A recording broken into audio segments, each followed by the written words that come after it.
Well, hello there, and welcome back to Kings Road Young Lions. My name is Saucey. I'll be your DM for this evening. It wouldn't be a real night of D&D without a party of fantastic role players, and they are Rosa, Gator, Bronson, Solomon, known as the Young Lions. Say hello, Young Lions. Hello, Young Lions. Hello, Young Lions. Hello, Young Lions. There they are. Hello, Young Lions. So the Young Lions, Hello, Young Lions. okay, now there they are. Yes. So, catching up, previously on Kings Road Young Lions, they blew up Timberclash and sent a warp hellbeast back to where it came from. And they were fighting a star spawn mangler and a bunch of star spawn Grews inside a wrestling venue. How we got there is a much longer story. You'll just have to watch the earlier episodes to hear that part of it. But after a pretty close combat there, where everybody was sweating bullets for a little while, Gator ends up the MVP in that situation by summoning a gang of smoky elementals that fly around and light up the room and soak up a lot of damage.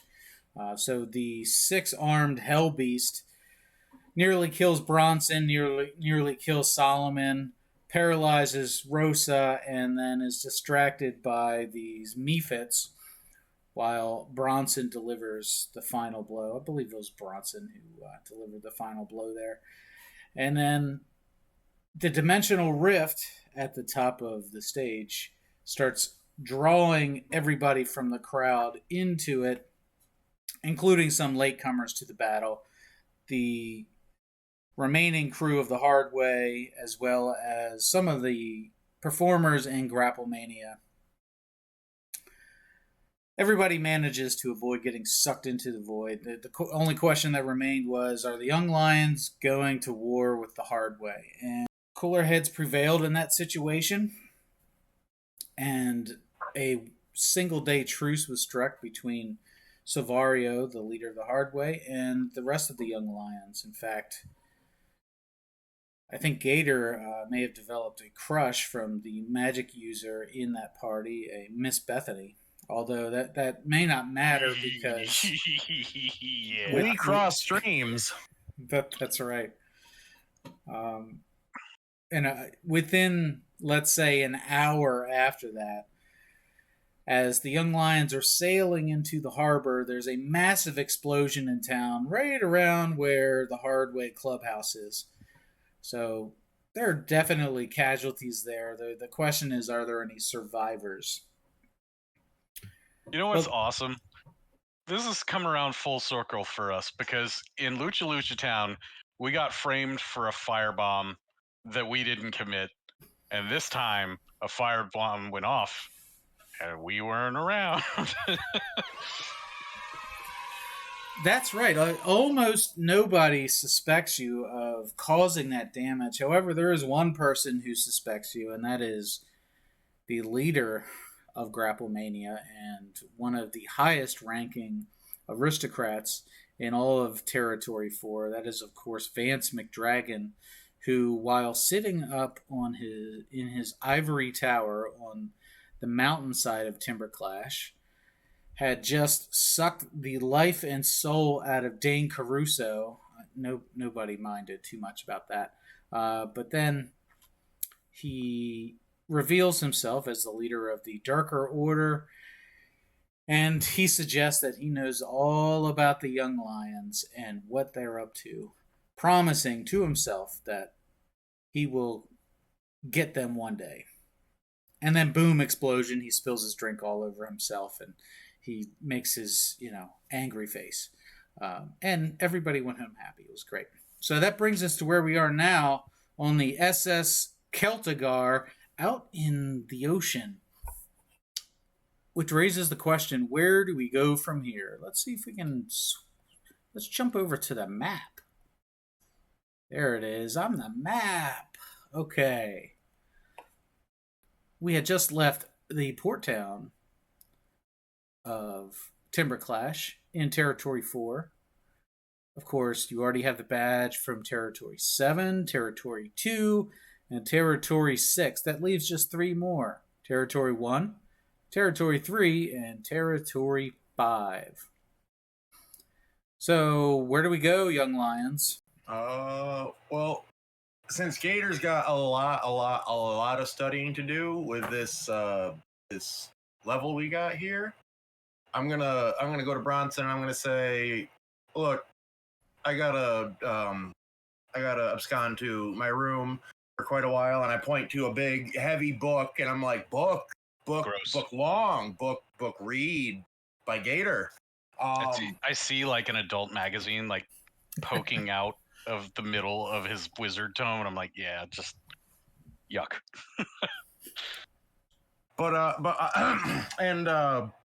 And so I just want to let you know that if it comes down to a vote, that I give you permission to vote for me. So I'll see you later.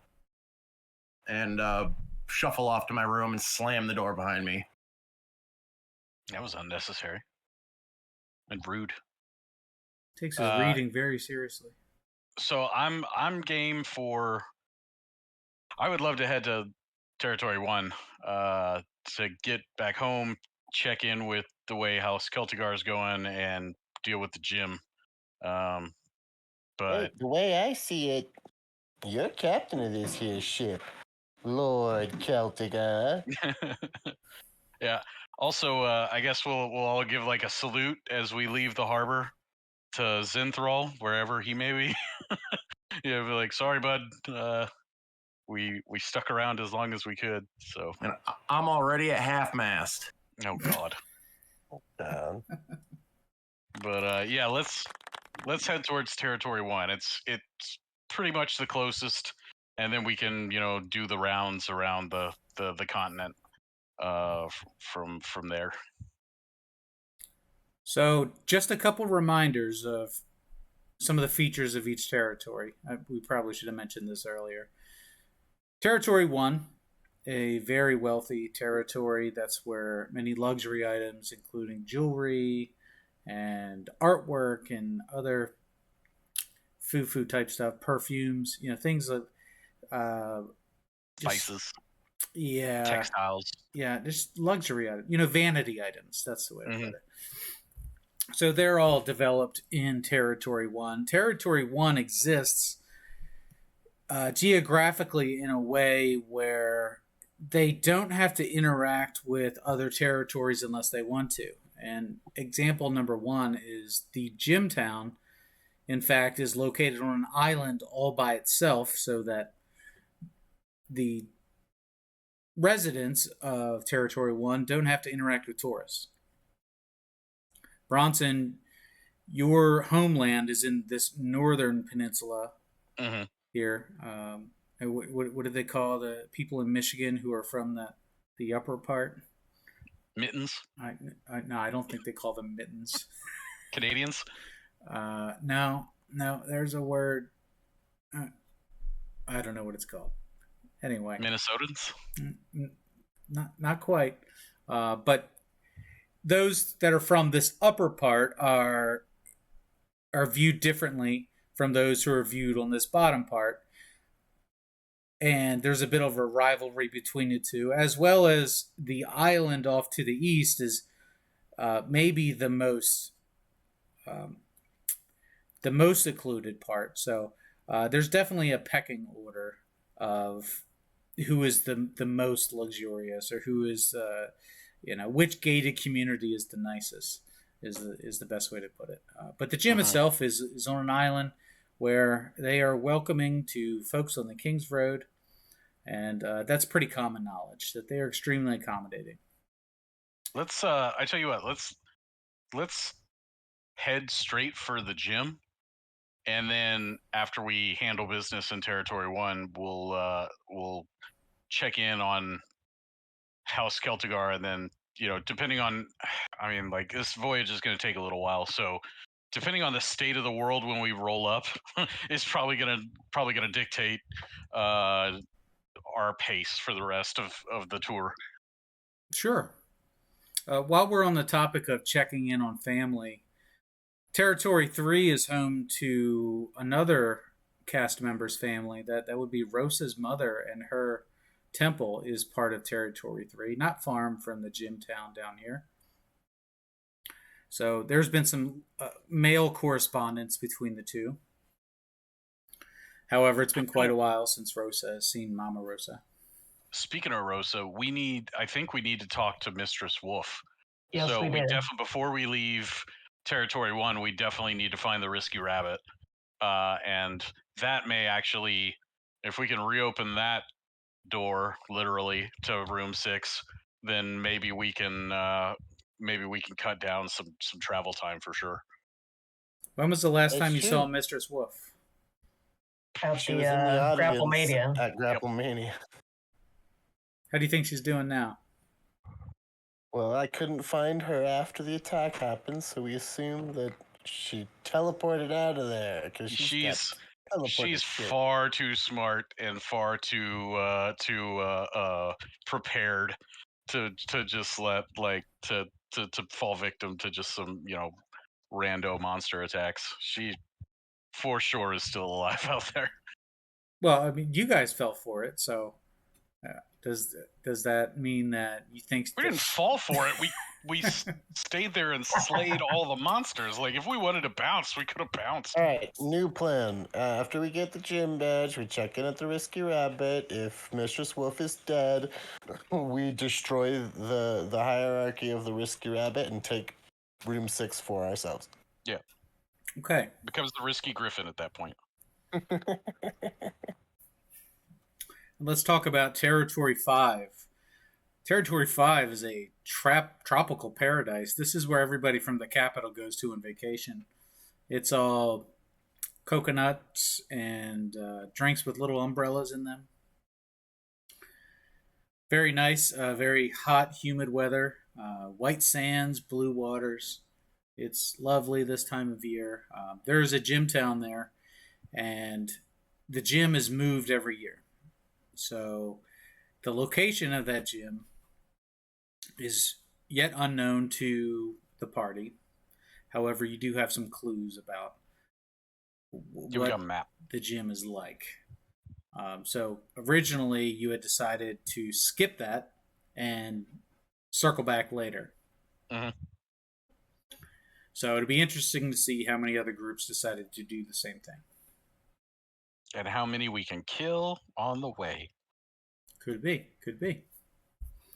Off the coast of Territory 5 is a rather large island, right next to a rather small island. And you really have no information on those islands.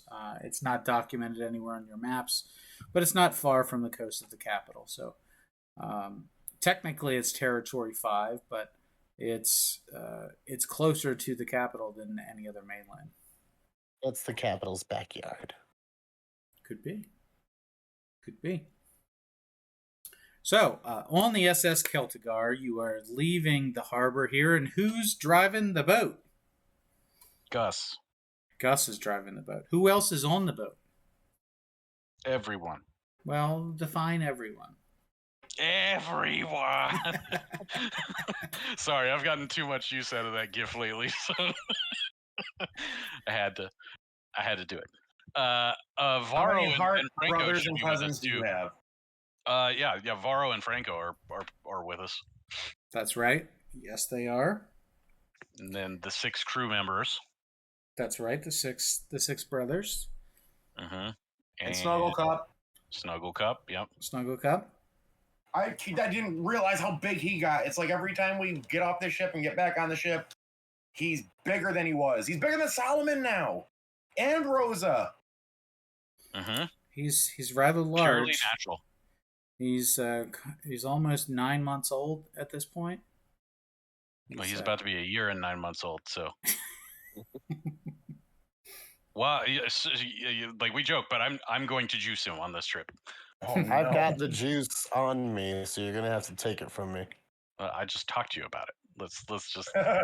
Why would I take it from you? Solomon, you're gonna have to juice yourself first. I'm going to disagree. Fine. All right, so the juice is a ripcord. There's a greater benefit to using it in a situation where it's used immediately than the long-term benefits of him being older. Okay. So you're gonna have Gus steer the ship rather than. Yeah, we're paying him enough. Okay. Fair enough. I don't know that Gus has ever captained a ship before. So this could be a fun trip. You know what? Franco, you're the captain. Gus, do whatever Franco says. Varro, make sure that Gus and his brothers don't fuck around too much. Right. There you go. I'm the admiral. Look at me. I'm the captain now. How does Gator feel about that? Because Gator is the nautical expert. Gator doesn't know because Gator's just reading his porn. Oh, that's true. It's a gentleman's magazine folio, because I was trying to remember. It's gentleman's folio. Thank you very much. Ooh, a centerfold. It's too bad Gator didn't read his nautical books the same way that he's reading these spell books. Who took my Elven swimsuit edition? He's got they're lithographs with like the little goggles that you got to put up to your face. Oh God. Or stereograph. What are those called? Hold on. It's gonna bother me to not know that. So the question remains: which path do you want to take to get to the gym in Territory 1? Are you going to go east of the capital or west of the capital? We should go east of the capital. It'd be faster. Yeah. Okay. I mean, are we just going to skirt the coast and just stare at the capital? Is it on fire yet? We're going to sail all the way around the capital. All right, so somebody will need to roll for Marco steering the ship here. The non-existent Celtigar. Did I get the name wrong? Franco. Yeah, there you go. There it is. Marco's his brother. back at home. Yeah, we can't ever find him. Marco. Polo. Marco.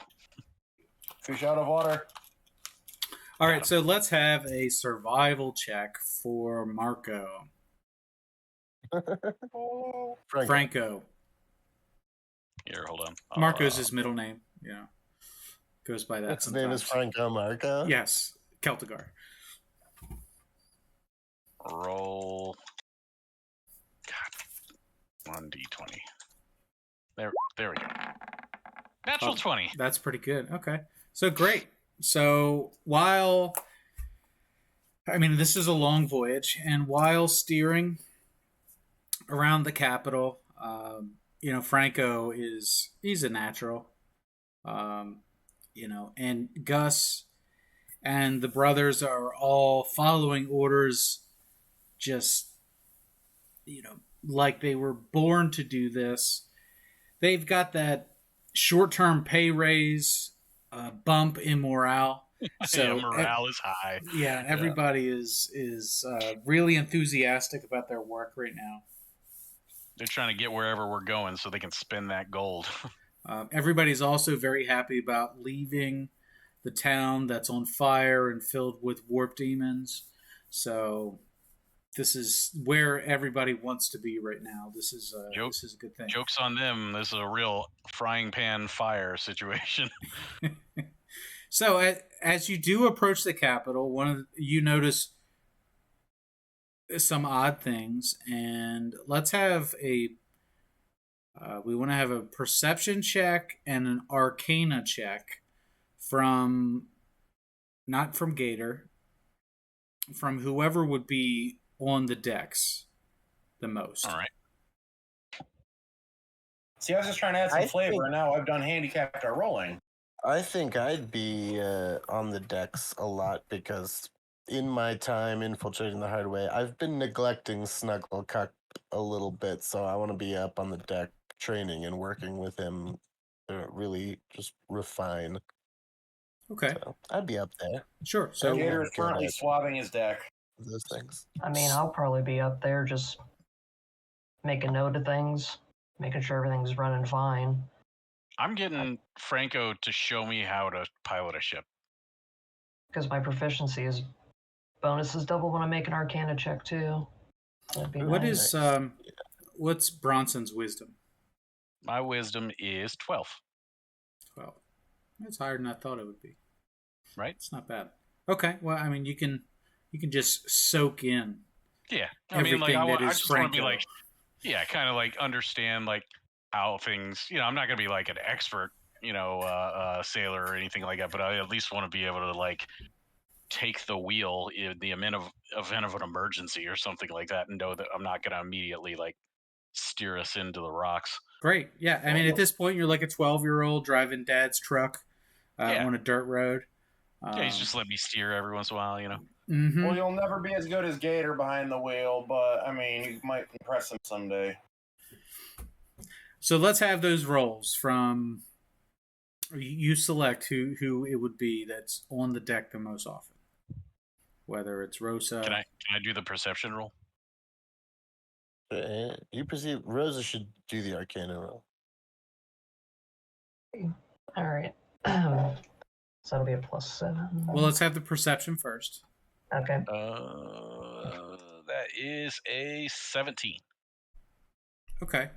My perception's pretty good. So what you've noticed is surrounding the island is a bit of a blockade. The naval force is in full. It's in full display. Yep. While they are not actively stopping all ships from entering the harbor, getting close to land, they are patrolling. Yep. Much heavier than you would normally expect. So there's like not locked down, but they're definitely like probably inspecting out at the water before they even let people in. They're definitely mobilized, and Yep. And Franco is sure to stay far enough away to not be boarded or anything of that nature. Yeah, trying to make sure that they don't think that we're attempting to circumvent their their blockade. Okay, Rosa, let's have the Arcana check. Okay. 26. Oh, it's pretty high. Okay. These are all imaginary ships. So as Bronson is pointing out, look at that. That looks like a boat. And you're like, yeah. And in fact, it's not just a boat. Beyond the boat, over most of the island, you can faintly make out a translucent dome that's encapsulating much of the land. Now, you can't see it all the time, but when the sun hits it right, it gives you kind of that predator haze to it, right? That you're sure that there is some type of magical field on display there at the island. Huh. So they have turtled up, yeah. I'm like, man, what a shiny dome up there. You don't see that? Man, where's Solomon at? I gotta show him this. I'm over here playing with Snuggle Cup. Hey, give me a snug. Hey. And it does take a pretty keen eye to be able to pick it out. It's a subtle, just a subtle difference on the horizon that those who are accustomed to the ways of magic would be able to catch it. Has anybody seen the movie Nope? Mm-hmm. Yes. Nope. Yeah. So it's like the airborne craft. It's just like it looks like a cloud, but it's not a cloud. Like, yeah.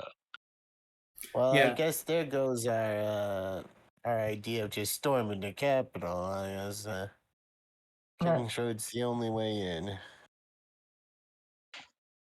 So definitely gives you an uneasy feeling. Like that sounds like a problem for the future young lions. Mm-hmm.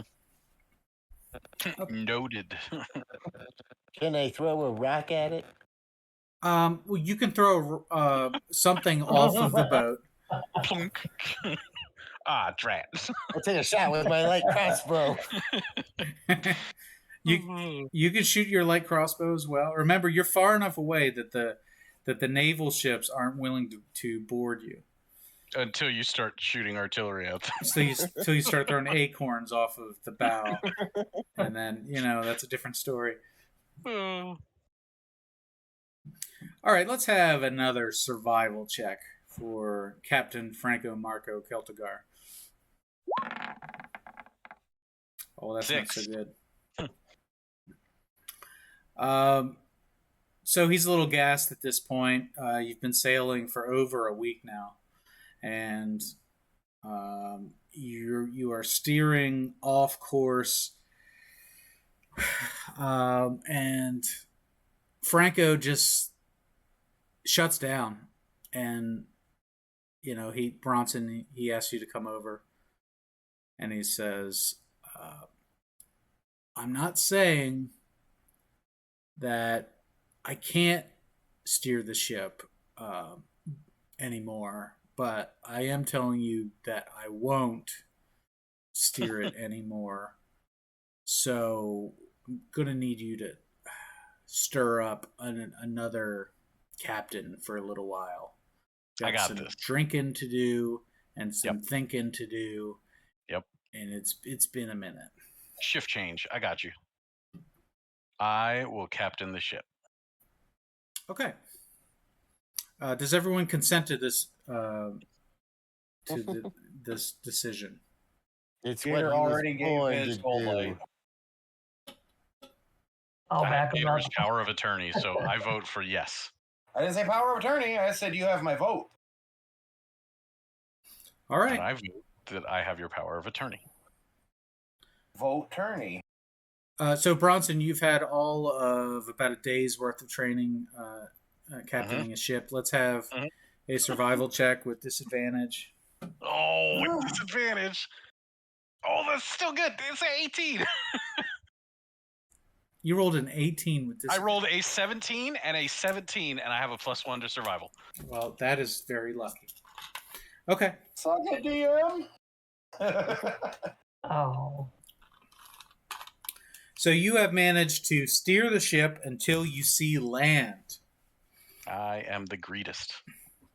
However, you're not really sure which land it is until you get close enough to where you can see, oh, I know this place. It's Territory 1.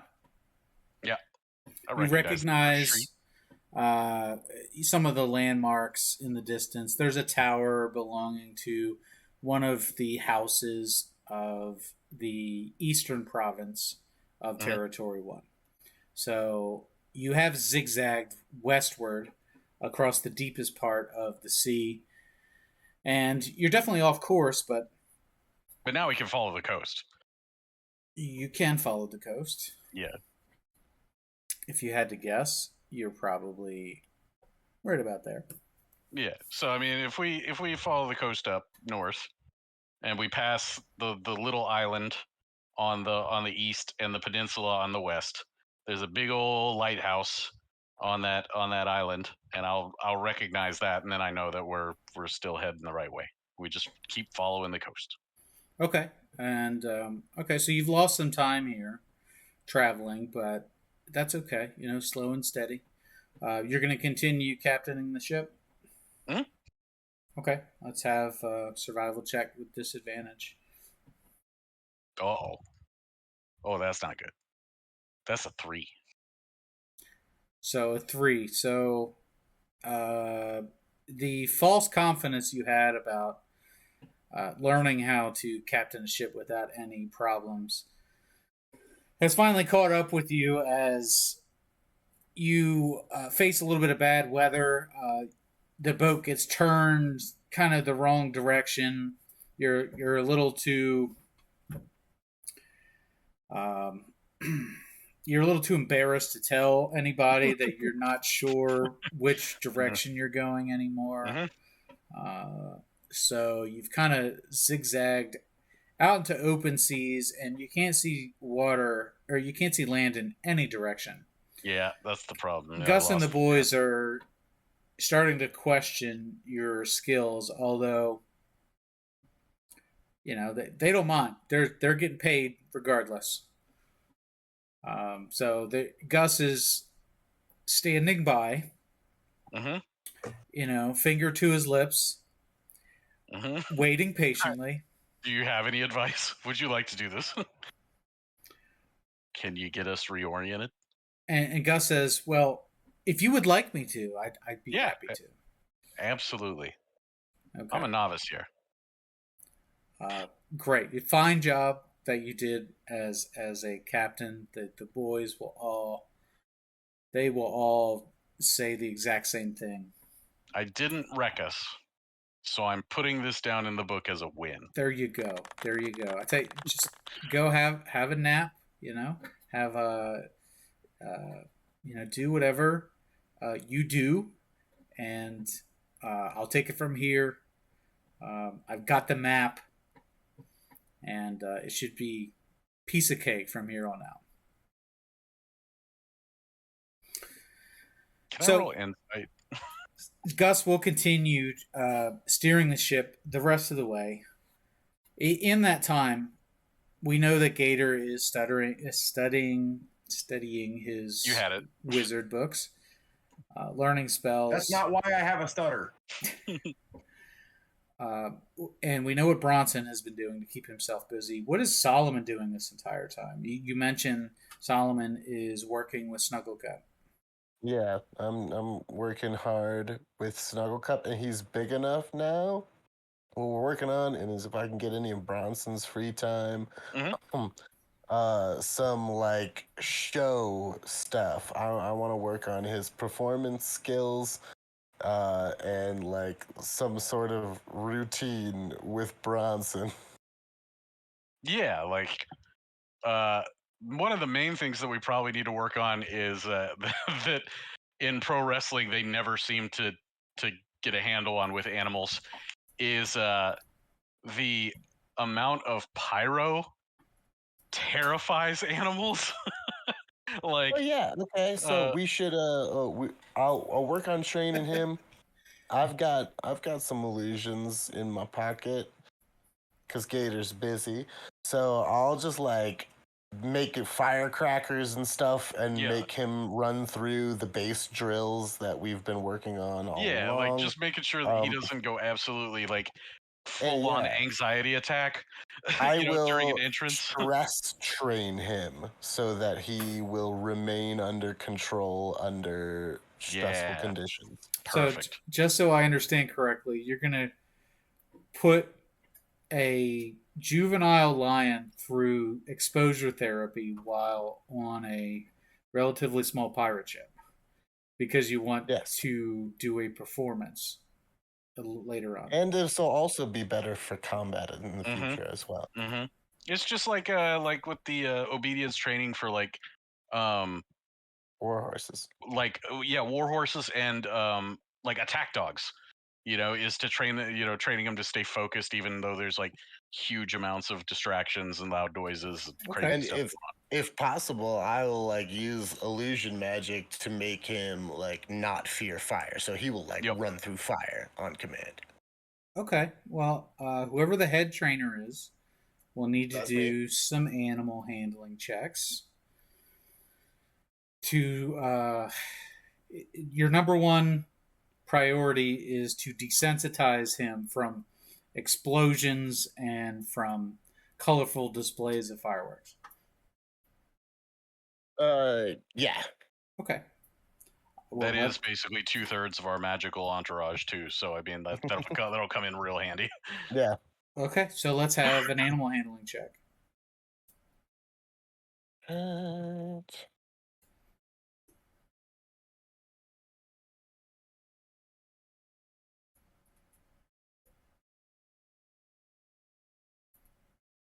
Okay.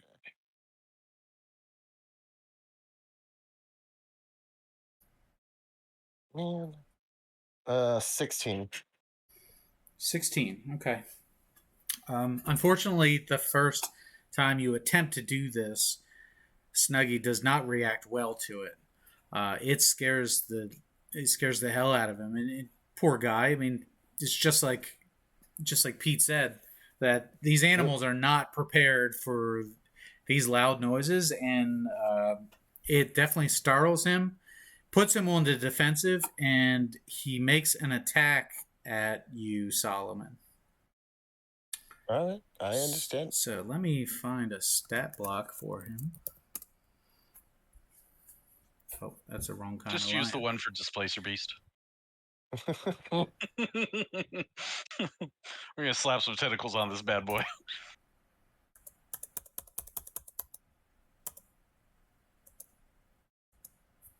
Oh, just bear with me for a minute.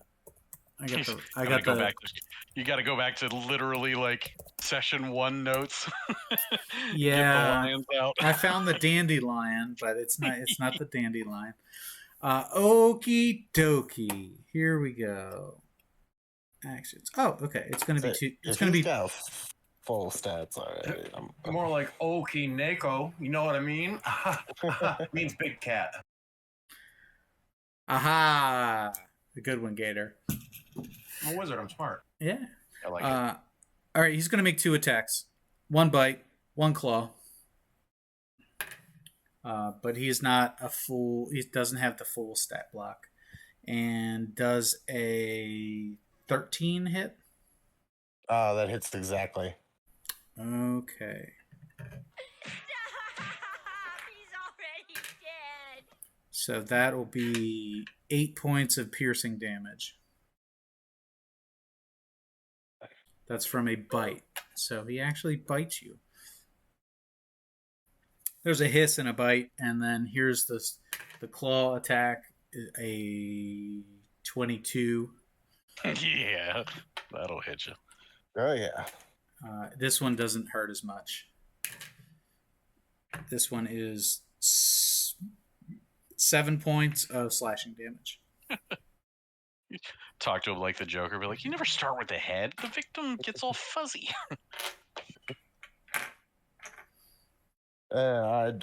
In response, I get a claw down an arm, bite on the hand. I reach behind me into the pocket. I pull out the treat. It's okay, Snug.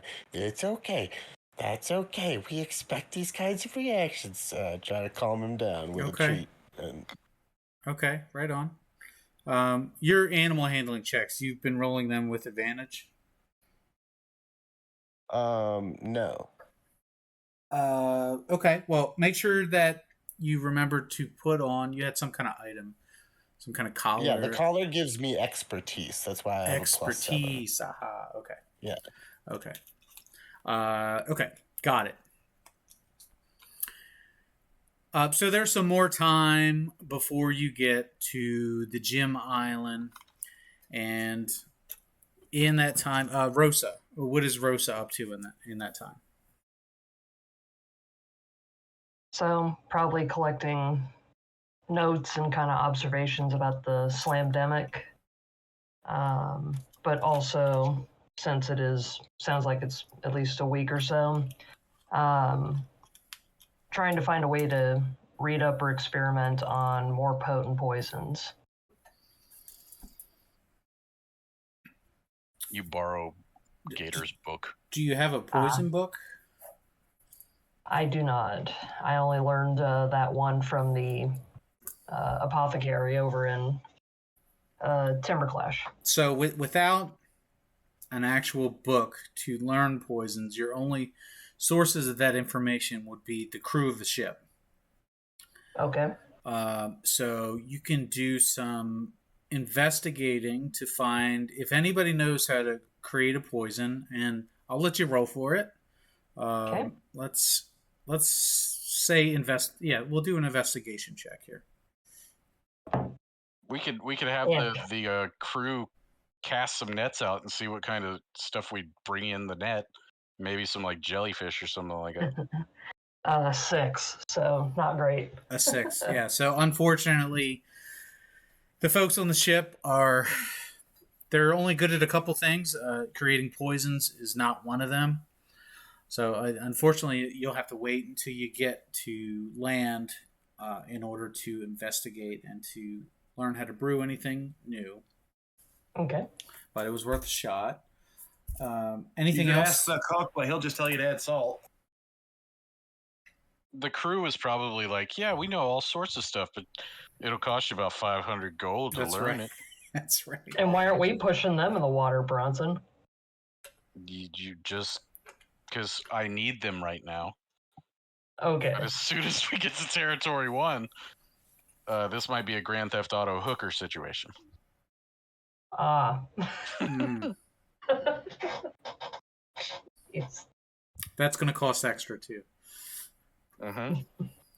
It'll all get recouped.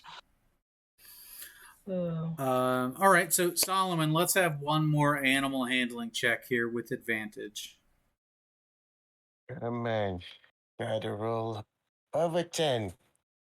Ah! With advantage. Mm-hmm.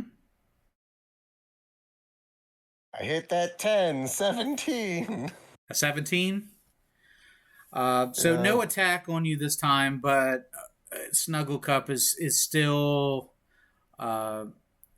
uneasy That's an about improvement. explosions. That's So a good boy. That's a good boy. That's an improvement. that's right. An All improvement. the treats. All the treats. Good boy. Good Yep. boy. No reactions. Good. So you made some progress there, just in time for you to start approaching the island, Lonely Island. And in the distance, you can see that it is a immaculate island made of white stone, towers.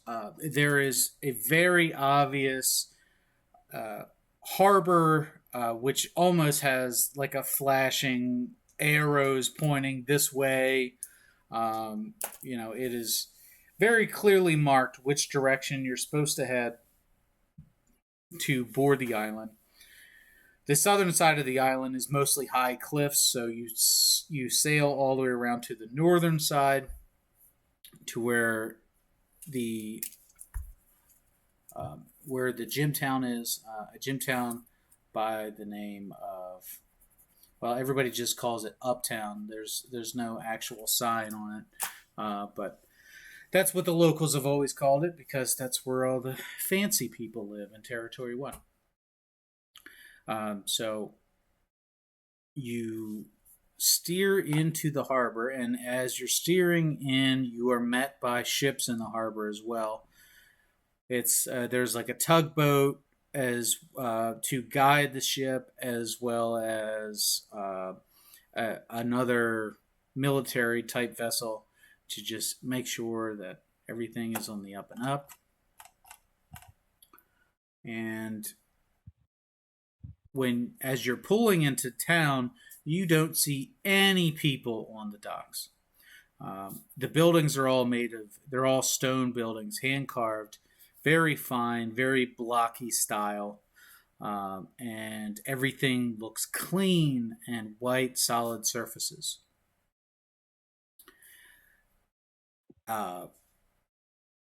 Franco pulls into the dock just as instructed, and the docks are built stone that goes into the water, as if the mountain itself was carved out, leaving just this stone pier for the ships to pull up next to. The water is impossibly deep there as well, and there's very little wood to be seen anywhere. It's almost everything is carved out of this stone. However, you're able to moor yourself to the harbor itself, where they have all the hooks and things for the ships to moor. And while Gus and the 5 brothers are doing all of the ship's work, there is a woman descending the stone staircase from the upper buildings on the cliffs down into the harbor. She is wearing a long white kimono. She has the only part of her body that has any darkness at all is her long, straight black hair. And on her face is a white mask with what appears to be some type of gadget or some type of device strapped to her face. It resembles like a type of medieval respirator. A plague doctor mask. Not full-on plague doctor. There's no beak to it. But where do you put all the incense and the herbs? Oh, in the sides. I see. Yes. Canisters of fresh thyme. Mm-hmm. Let's zoom in a little bit there. Okay.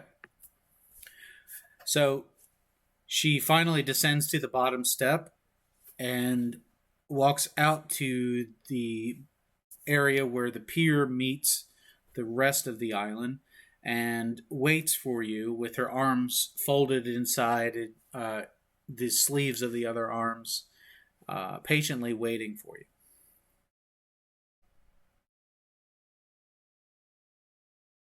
I guess we go up to her. Okay. Slowly, I guess. Non-threateningly.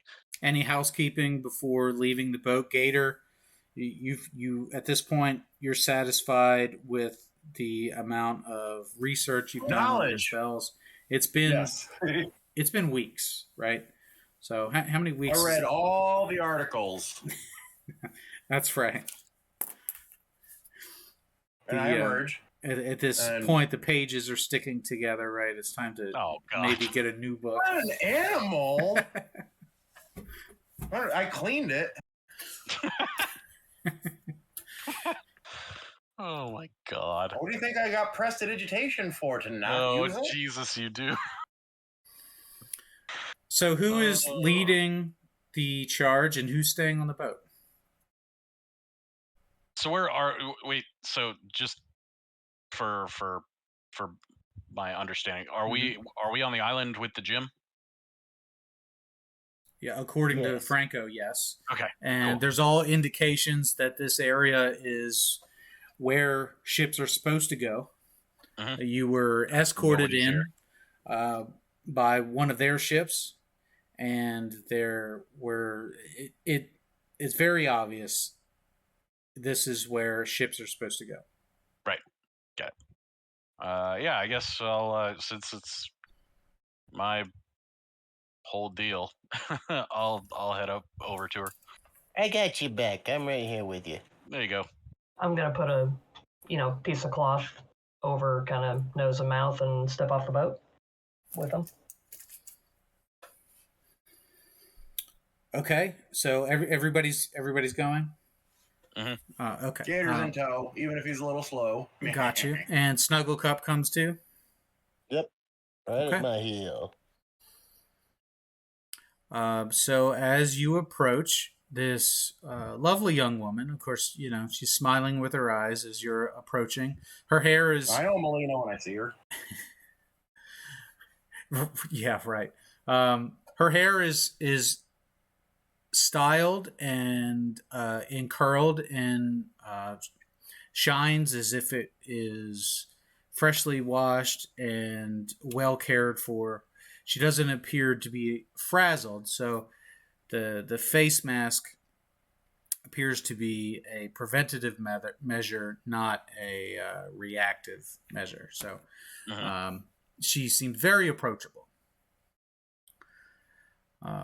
And as you're approaching, she gives a polite nod and she says, "Welcome to the island of White Rock. I assume you're here to test for the King's Road." I am. How many of you will be testing? Just me. Just you. And are you familiar with our process on the island?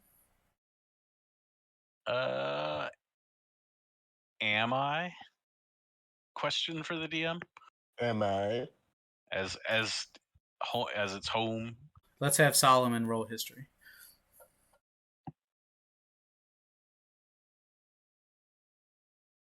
Oh, hey.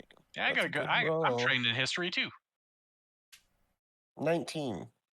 22. So Solomon and Bronson, you would both know. Bronson, because you're from Territory 1, so you hear, rumors and news. It's not that far from your home. Solomon, you've traveled here in your past, quests with other challengers, and what Uptown is known for, the island of White Rock, is known for expediting challengers through the process. They try to keep people moving so they stay as little amount of time as possible on the island. Not a fan of outsiders. Yeah. But they do so in a way that is extremely accommodating, friendly, and visitors are well taken care of. So they are known for their kindness. They're also known for their impatience. Brevity. That's right. Yeah. So it's a nice place to stay for a night. But you're not welcome to stay for a month. That's good. That's in line with what we want to be doing anyways. In and out. We got business to take care of. Okay. So you say, yeah, we are familiar. And she says, one of you will be testing. Mm-hmm. I will be your liaison to expedite that process. You may call me Kimura. Fantastic. And if you follow me, I will take you to the testing grounds. Once you test, should you pass, you'll be awarded your badge and are welcome to stay the night. Checkout will be at 10 a.m. tomorrow morning. No late checkouts. If you fail your test, you'll be asked to leave at 10 a.m. tomorrow morning. Yep. And you will be allowed to redock within 3 days' time. Sounds good. So if you follow me, I'll take you to the grounds. All right, guys. I'll be back. Wait, she says, Bronson. No, all of coming, you must come. Oh. Do you have any questions before we begin?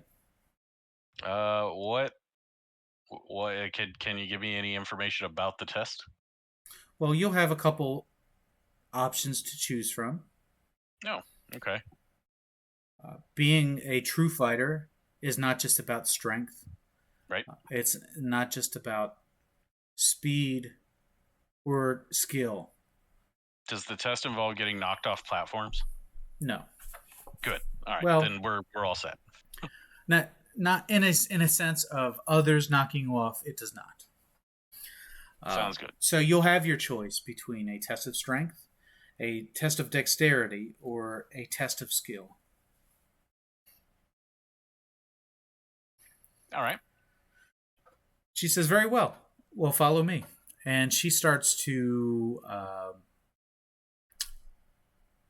purposefully and deliberately walk up these steps, which have no railings, and ascend maybe 5 or 6 stories, right? So a very long staircase.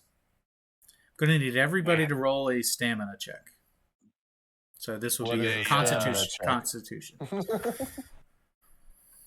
14.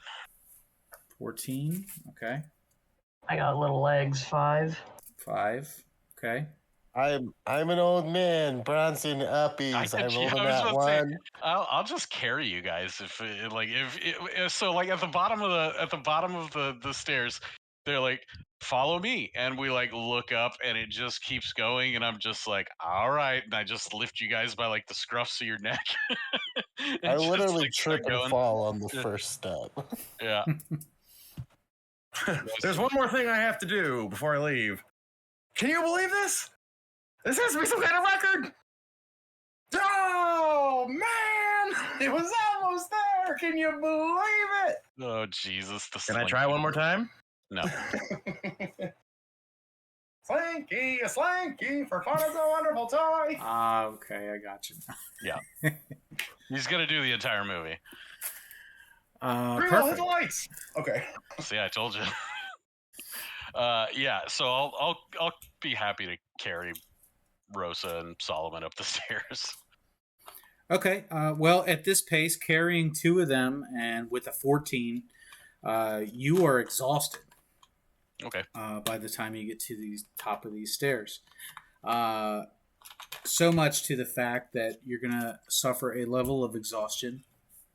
All right. And is Gator... What did Gator roll? Well, I'm sorry. What was I to Roz? Too busy making a joke. See, this is why you can't joke too much in D&D. Were you walking up the steps or using some type of floating disc? Well, that wouldn't be fun. I'll walk. Okay.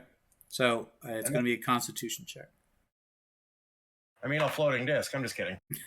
Oh, I think Gator's tired. 9. 9. Okay, so a level of exhaustion for Gator as well. Bronson, why did I have to come? Yeah, as it turned out, it's a hotter day than you thought it was, and the sun bouncing off these white stone everywhere just destroyed you. Your energy just completely sapped at this point.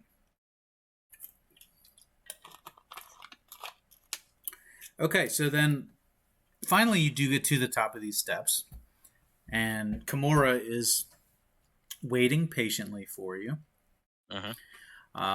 She's still smiling with her eyes, but also very serious about her job. And at the top of the steps is a how do I put this? There is a road with buildings on each side and a courtyard in the middle. So there are buildings on each side, but there are no people anywhere. It's a plaza. Yes, there is a plaza, a courtyard, a square in the center of the building area, and she beckons you to follow on, where there is a statue at the center, and it is a statue of King Jerry himself. You recognize the statue. Of course, you've heard recently that King Jerry has passed, which affects you each one of you differently in your own way. And at this point, she starts to describe the tests. And she says, before she describes, she says, "Are you ready to begin your testing?" No. No. Okay. I'm exhausted. I'm going to take a short rest. Okay. And just gather myself. Sit in the shade and prepare, mentally prepare for what could go on. Kind of shadow box a little bit, and just chill out for a little bit. Sure. Try and get rid of this level of exhaustion. So that is a 10-minute rest for a level of exhaustion. However, to heal a level of exhaustion, how long of a rest do we need? A long rest. Oh, okay. To reduce the level of exhaustion. Well, in that case, I'll just go. Okay, so she gives you your options for the test. She says you may elect to take the test of strength, the test of dexterity, or the test of skill. Which do you choose? Is there any more information that can be gleaned from this? She says... I just have to make the choice. She leans... let's have a persuasion check. All right. 12. A 12. Okay, a 12. So she leans in. She says, "I'm not supposed to tell you, but okay, you look pretty strong." Yeah. I'm wondering whether or not this is a trap. Yeah, Bronson, let's go with the test of strength. And you're gonna rock it. You're gonna kill it. and we're gonna get out of here. And you remember, you're the champ, and I'll give you a bardic inspiration. Hooray! Oh, also I have regular inspiration too because I'm really good at figuring out AEW booking. Wait, don't we all? Yes, we all have Yes, inspiration. yes, you I do. should have re-rolled one of those animal handling checks. That's right. So You are still bleeding. It's real hard to figure out AEW's plans. Anyway, moving on. Hey now. So we did a pick'em on a pay-per-view, and Bronson beat the DM, I think pretty handedly too. But it was still fun. It made it. It was nice to be invested in There were the some matches. stakes, yeah. Yeah. That made it better. Same reason you play fantasy football, so you start caring about games you shouldn't. 100%. That's right. So behind Kimura and the statue of King Jerry, there are 3 paths.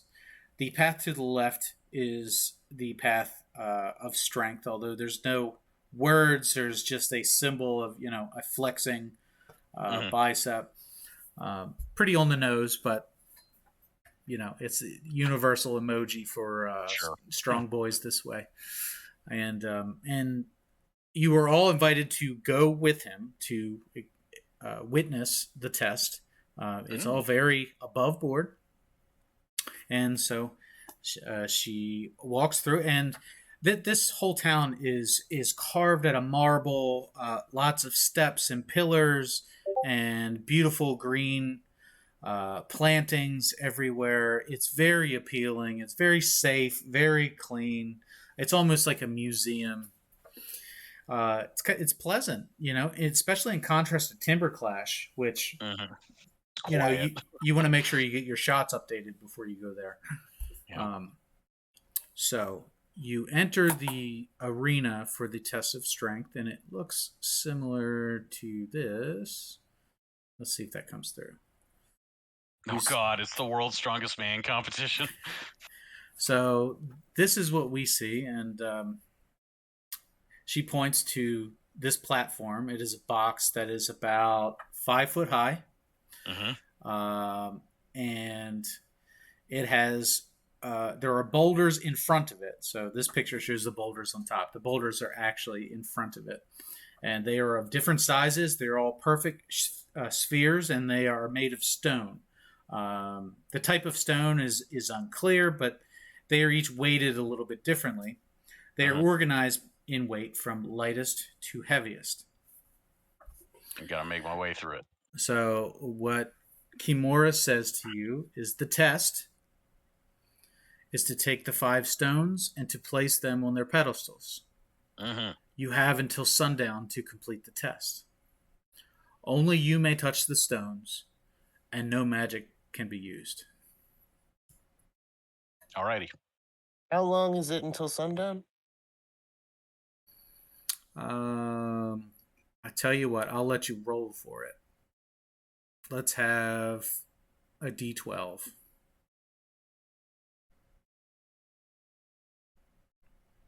10.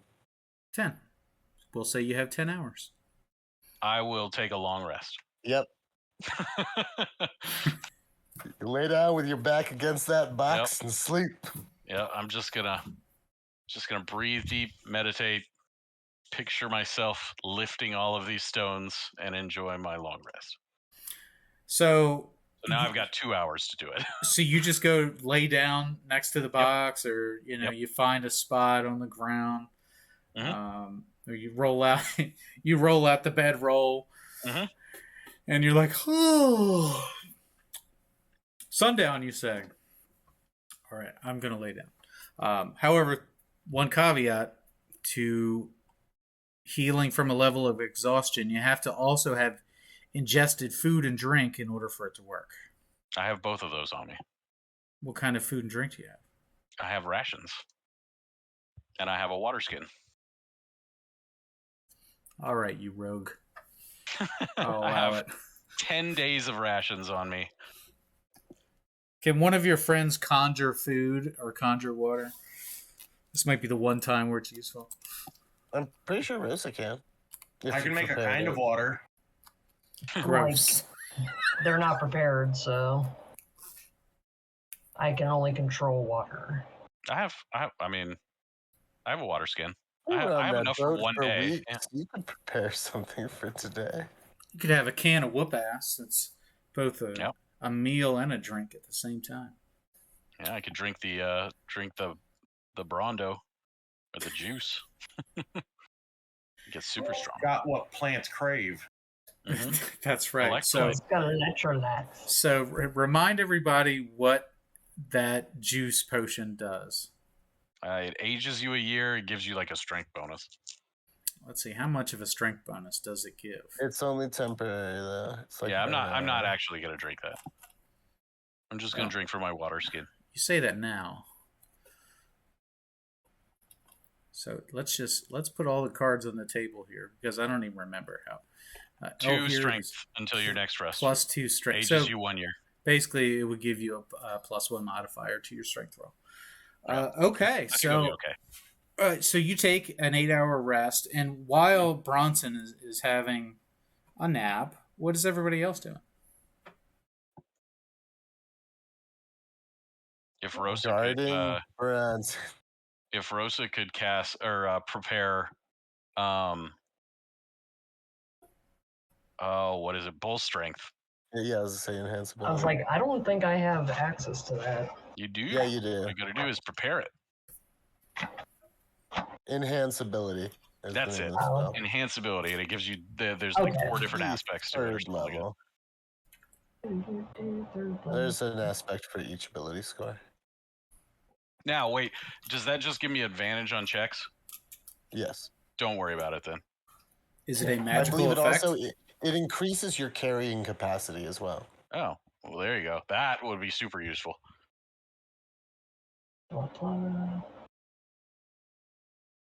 After I finish my rest, I'm taking off all of my gear. My bardic inspiration does wear off while you're sleeping. Oh, is it for an ability check? Yep. I have a cantrip. It's guidance. That would be good. Mm-hmm. That's only good the once, and Yeah, they probably but won't that's- let us do anything after he starts. Yep. Yeah. But she Good can start, concentrate though. on it, so. Well, you can save it for the biggest stone. Right, exactly. I don't have to burn it on the first one. We have Yeah, that's true. inspirations. That is true. But guidance only lasts for a minute. Yeah, that's the downside. Yeah, but I'm gonna power through this. I'm gonna set a new world record. I look at Bronson and I say, if you don't do this, I'm going to cast Phantasmal Killer on you. That As you sounds should. bad. Yeah, it's deadly. If you don't die, you take 40-10 psychic damage. That's the one you learned? No, I learned that last level. Oh, nice. Okay, well, let's pick up some rocks. What do you say? Yep, let's do it. Okay, should we put on some rock lifting music? Mm-hmm. Put on some rock and roll, if you will. Maybe, All rock, no roll. Also, out of character, Gator fibbed. That can't kill you. But he knows Bronson doesn't know that. See, is this rock enough? Mhm. At one point, we had a theme song for Bronson, and we forgot what it lost it. was. It's Let's Fighting Love from South Park. It's killing in the name by Rage Against the Machine. Mm-hmm. All right, Bronson. Let's roll some dice. You're going to pick up the wee bitty stone on the end there. Rage. He rages. I would like to rage. Okay. You're raging. Now what? Try to lift the stone. Okay, so that's going to be an athletics check. Okay. That is a 20. That's a 20, so you're Or- able to Yeah, that's a 20. pick it up, and Yep. you don't even have to roll it up your body. You can almost like pick it up like Yeah, a just deadlift basketball and just stack it right on. Like, this is going to be so easy for you. How much did it weigh? How Like much did it weigh? as much as Rosa? Well, let's see. We're going to have some type of intelligence check here to do some math. Let's Insight. take an insight check, yeah. To Yeah. recall. 17. 17. Yeah, more than Rosa. Okay. So, I was like, all right. can we interpret all the stones in measurements of Rosa? Yes. Yeah, it's worth 2.5 How many roses. roses? Yeah, okay, Yeah. 2.5 roses. All right. A So 75-pound. You can have Rosa stand next to you as you pick up one, and then pick You up just Rosa. lift and the then- stone. Yeah, it's heavier than Rosa. I don't know how this helps you in any way, but I mean, it's gonna help me know how this is progressing and how. I mean, they're many all veins heavier are than gonna pop Rosa. out of my how many veins are gonna pop out of my forehead during this process. All right, let's keep going. Okay. Next stone. Athletics check. That is a 16. 16 is enough to pick up that stone. So All right. that one's heavy. Yeah. You're like that. That was Got a not little light. ahead of myself, huh? Yeah. That is not a Alright. stone that you would want to throw. Alright, let's do this. In a glass house or any house, really. That's a big rock. All right, third stone. Yep. Okay, as you're going to roll up the third stone, Kimura is there patiently watching, smiling with her eyes, of course, still wearing the face mask with the ventilator. And let's have a roll for number 3, and we'll play a little. So that's either a 26 or a 26.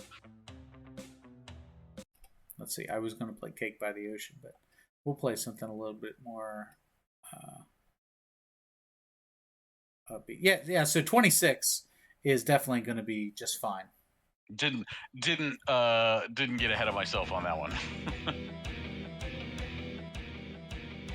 Let's see. All right. I'm giving up on the music, and we're going to just play some music by music and gaming. Mhm. So perfect technique now, as you've got this figured out. You roll it up on top of your thighs, and then you roll it up to your chest, and then you pick it up over the top. Your height certainly helps, right? So you are a big, strong farm boy. Stone number 3, not a problem. But you're looking at these next 2 stones, and you're like, man, they look pretty big. Especially that last one looks really big. So let's go ahead. Stone number 4. All right, that is that's not great. But that is a natural 20. No, well, natural 20 will get it A done. total of 28. 28 will get it. So what happened to that's not great? So I have advantage because of rage. It was a 14 earlier. then it was a 28. Well, 28 will get it done. So there you go. So, You're able to roll that off one out. the exhaustion was the key there. Mm-hmm. Music All right. suggestion, DM. You might want to play Sweet Georgia Brown for that one as he spins it on his finger. Oh yeah. It definitely feels a lot heavier than Rosa. I mean, this is more than Solomon or Rosa. Has he carried any other people? I've carried Gator. Well, it's Slung him heavier over than my Gator, shoulder. too. Definitely, You carried Zinth out of that cave, too. Yep. Mm-hmm. I have carried every member of this party at some point in this campaign, and I carry this group every session. It's gonna be so cathartic when they have to carry you off of the battlefield because you died. You know. Hey, that was almost last session. Right. I somehow recall a drunken Gator saying to Bronson, please. All right, so the last one is Last a dirty one here. 20 or a 10. So a dirty 20. Unfortunately, a dirty 20 is not Yeah. gonna get it done. Oh, yep. But Right. you're right there. You're Okay, right at the so edge of it. A 25 or a 27 will do it. Are you saying you rolled a 25 and a 27? Yes, I rolled a 25 and then I rolled a 27. So, Because- as I was because of going to damage. say, you can take another try at this, but if Yeah, you I'm just gonna fail, keep going. you'll incur a level of exhaustion. So, with your second roll, you Yeah. roll a 27, 27. Yeah. which is Okay. enough to get the boulder up on top of the podium. It just at this point, like I'm starting to get gassed, and it's just like that last rage-induced adrenaline, just barely pushing it, lifted it up. Like you could see Bronson's arms are like shaking. Oh yeah. And he just like manages to get it up onto the thing. If he had to lift it up again, he probably. Oh, there'd be no way. Yeah, he never like my arms are jelly at this point. And at that point, I just like slump down to the ground, but then I try and like pop back up because like now the adrenaline of like I did it is kicking in. I'm just like I just roar. Just, ah! Oh, it doesn't count unless you're making a lot of noise while you're doing it, right? Like you can't just be quiet and lift, or you'll pass out, or you crap your pants, you vomit. Like bad things happen when you make no noise and lift. You gotta play to the crowd a little bit. Okay, well, congratulations, Kimura, still smiling with her eyes as she approaches you, and she says, "You were very strong." Please don't make me do that again. She says, "It'll be my pleasure to process your paperwork and to present you with the badge." And I can't show you what the badge looks like because I didn't make it yet. But if you're watching the video on YouTube, it'll appear right here now, and you're seeing it now. That's right, and it's lovely. I mean, look at that. It's just like you thought it was going to look. And was that a record? Was it? No, there are no record. No, I mean, it took you over 8 hours to do this, so not a record. Yeah, but once I tried.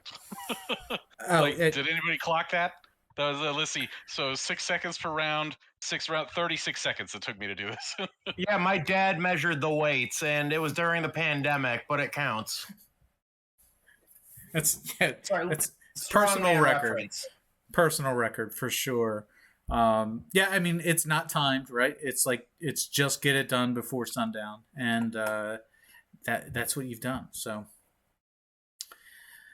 Kimura says, "It would be my pleasure to take you to your accommodations for this evening." Yeah, I cannot carry you guys down the stairs.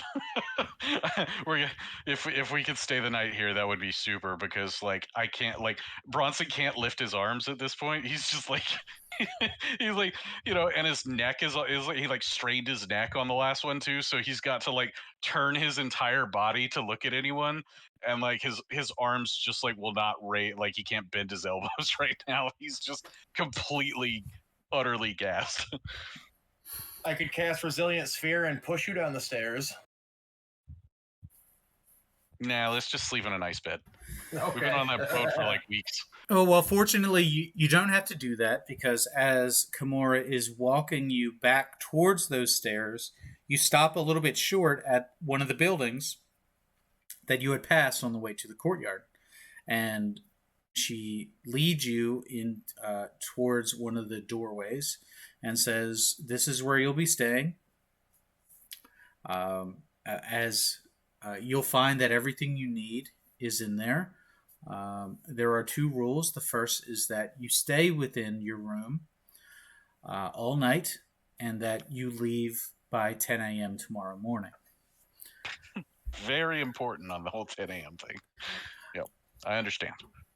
Should you need anything, there is a speaker built into the door. You simply just ask for me by name, and I will tend to your needs. Sounds good.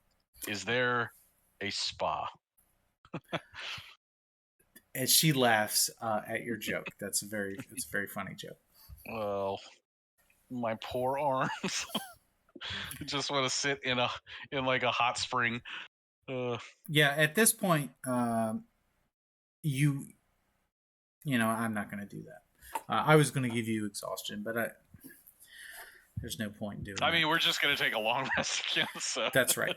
Okay, so you are led into this room, and it's a beautiful marble room with there is lovely furniture within the room. This is one of the nicest rooms that any of you has ever stayed in. It has multiple beds, couches, furniture. There is a platter with meats and fruits and cheeses.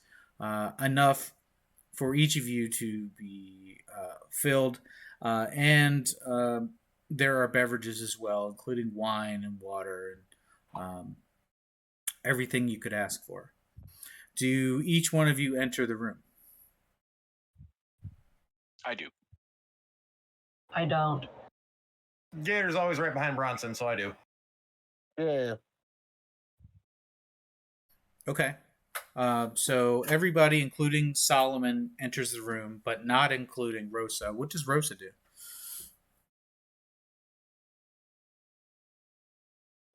I didn't think that far. I just didn't think being locked in the room all night. You just had a bad feeling. Yeah, I guess I could have friggin' consulted with my god or whatever, but so they said you can't leave the room. So can I just like sit outside it and just kind of keep an eye on things, watch Technically things? correct. The best kind of correct. I would like to ask her about slamdemic type stuff, but that's about it. And poisons, maybe. Okay, so the four of them go in the room, and Rosa stops outside of the door. Kimura stops with you as well, and she looks at you. She smiles with her eyes. She continues to look at you. Her eyes aren't smiling anymore. You can see that she's growing a little impatient, waiting for you to enter the room. What do you do? I'm sorry, is there an issue? Let's have a persuasion check. Oh boy. Let's see.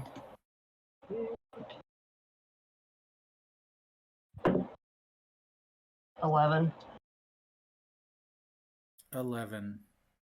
Okay, so she says, "Oh, no issue. I just, it is my duty to show our guests fine accommodations, and I would like to complete that task so that I may rest as well." I see. So, why can't we leave the room at night? Just because there's nobody around to assist, or Well, just kind of curious. it's more of a safety concern. Not that we're concerned about you. You seem like very fine people and wonderful challengers. But we want you to sleep with the assurance that there will be no others roaming the premises while you're sleeping. Your rest is of the utmost importance to us because we want you to be able to return to the King's Road expeditedly, expediently. Thank you very much for the explanation. I will let you get your rest, and I'll go ahead and, give a nice smile, and I'll go in the room. Lovely. It's been a pleasure to serve you this evening. And so as you go in the room, the door closes behind you and locks with a large clunk, which in turn leads to a couple other clunks in the wall. And you think, well, that's weird. And of course, your gut is still telling you the same thing. I'm not sure if we've locked people out or if they're locking us in. Meanwhile, over at the test of skill, not strength, and we have failed it. So over at the platter of food, which is waiting for you, does anybody just start eating ravenously? Ravenous. Gator likes food. No. I'm Gator, good. Gator likes food. I ate my rations earlier. What is on the platter? What's Gator's favorite food? Oh, Oh no. anything chocolate. Okay, yeah. So it's duck and grapes and cheese. Oh, The duck's made of chocolate. can there be a chocolate fountain? I'm just kidding. You want a chocolate fondue fountain? I'll let you roll No. for it. Oh, that's a great way to get this pandemic. No, it's fine. Never do the chocolate fountain, man. Yeah, it's not very sanitary. And as a matter of fact, as you were searching for other confectionery treats, you notice that this entire room is incredibly sanitized. That every surface of it appears clean. It has the smell of a disinfectant, as if it were either cleaned by prestidigitation or by other magical means. But it is near flawless. No dust anywhere, no crumbs anywhere, and the beds are they are expertly made. Everything in here is flawless. It feels somewhat like a like a toy like a dollhouse almost. It's starting to feel weird. Yeah, I was about to that description just gave me the creeps, so I'm thinking Gator's probably looking around, gives him the creeps, and he starts casting a spell. And he's like, does anybody want to get in my tiny hut for the night? I don't trust this room. Yeah, I think Yep. It's weird. You got some more of those rations, Bronson? I do. I have plenty of rations for everyone. Pass it over. Pass them around. I have 10 rations. Okay, the best question I can ask at this point, if I am casting the Leomon's tiny hut spell, do I feel anything preventing me from doing that, or can I successfully complete it? Well, what are the requirements for it? Is it verbal, somatic, material? All three, and Okay. a small crystal bead, which would be one of my purchases as usual around towns. Sure. And the casting time is instant. Is it 10 minutes? 1 minute. 1 minute. Yeah, absolutely. And the room is high ceiling, not too high, but maybe like 10-foot ceilings rather than your normal 8-foot ceilings. Leoman's tiny hut is awesome because it doesn't matter. You could basically cast it in a closet and it would still give you access to the whole hut. Okay, that's fine. So it's like the phone booth from Doctor Who. Sort of, if the phone booth then opened up into the tents from Harry Potter. I'd say that's a closer description. If you remember from Harry Potter when they're at Quidditch and they go into the little pup tents and they're a full-on cabin inside, that's Leoman's tiny hut. I will say that's technically more Mordenkainen's magnificent mansion to be able to enter it with permission from the outside, whereas Leoman's tiny hut, a 10-foot radius immobile dome of force springs into existence around myself. Gotcha. And above me and remain stationary for the duration. And anybody I choose, up to 9 creatures of medium size or smaller, can fit inside the dome. Okay, that's right. Sure. And it's climate controlled and everything like that too. Yeah. So you can absolutely cast the spell for the hut inside the room. Everybody in the hut. Okay. So we have a mosquito net type situation going on where we're quarantined inside of a hospital room almost. Yeah. Well, you never can be too safe during the slamdemic, am I right? Yep. Just make sure that you're 6 feet apart inside the tiny hut, and that you're sitting down when you're eating. Okay, so is there anything else that anybody would like to do? I would like to check out at 10 a.m. So just right to the long rest. Yeah. I mean, I was handing out rations to anybody. We want to set watch. This is a little eerie in here. Should we set a watch rotation? 2 hours apiece? Yeah. Yeah. I'll take first watch if you guys want. Gator goes on to say, all other creatures and objects are barred from passing through the dome. Spells and other sweet. magical effects can't extend through the dome or be cast out through it. So Right. basically, this is a no magic zone right now. The atmosphere inside is comfortable and dry regardless of the weather outside. Until the Yep. spell ends, the interior can be dimly lit or dark. The dome is opaque from the outside of any color I choose, but is transparent from the inside. Yeah, nobody wants to. Nobody can do something that passes through the dome. However, it doesn't say nobody can target the dome. So even if I felt like it, if I was a hostile force outside this dome, I could probably snap my fingers and make your dome go away, Gator. Yeah, but it- Yeah. Well, but you'd have to. It would oppose my I guess spell save DC. So it's only up to that, unless they cast dispel magic at a very high level, and then it would instantly blink. Yeah. Well, I mean, what level is I'll take a this watch. hut? Third. Yeah, let's watch. Let's watch. Bronson, can you leave the hut at any time? You can come and go. Hmm? Okay, and they're gonna make Gator's you take the the only first one who As watch. long as he leave. designates me as one of the people Yeah. that are allowed in it, it's a permeable barrier to me. Okay. So after you've lifted these stones, they're gonna make you take the first watch.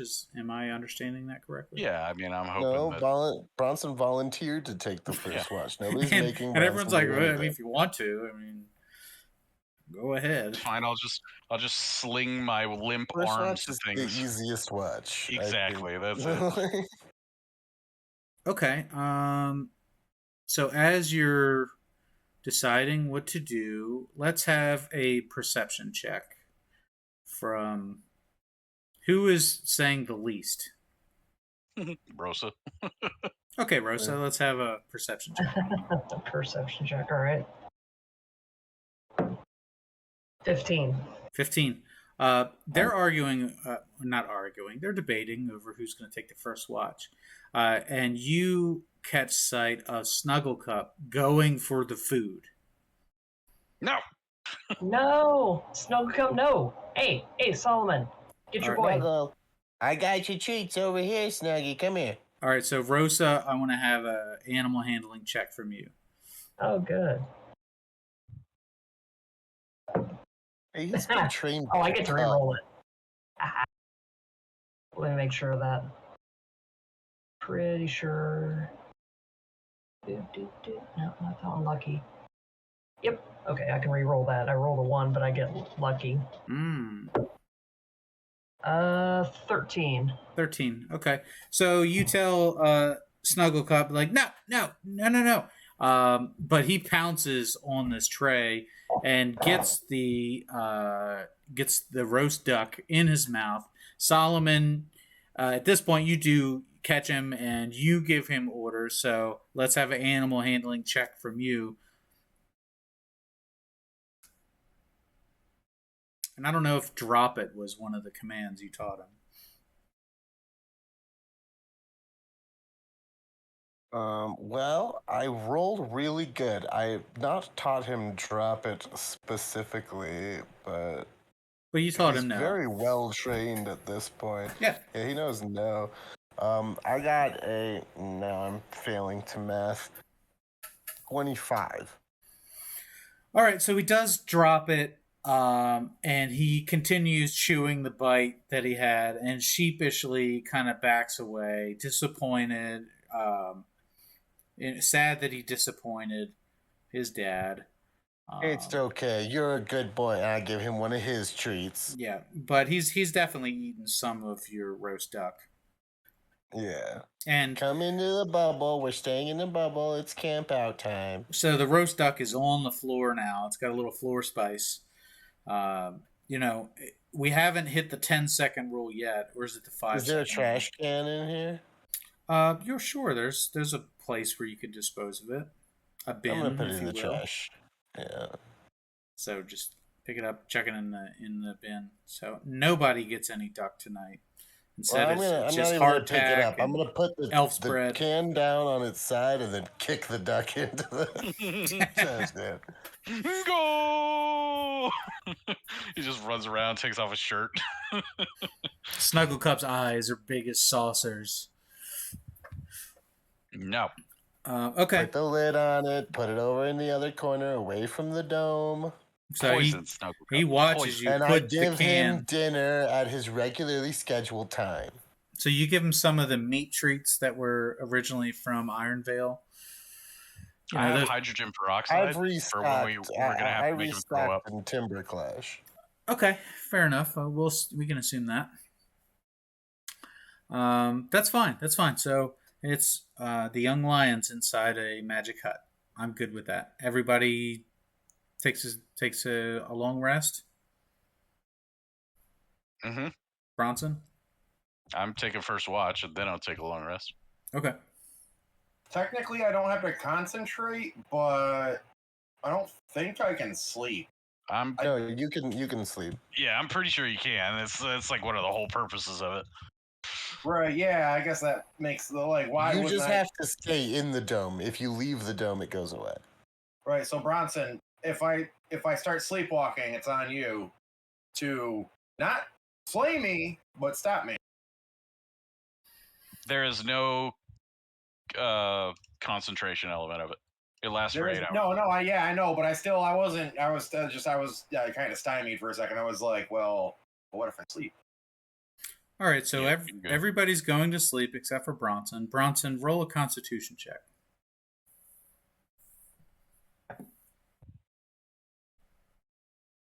That is a 22. 22. Okay. You say you're going to take the first watch. You do take the first watch.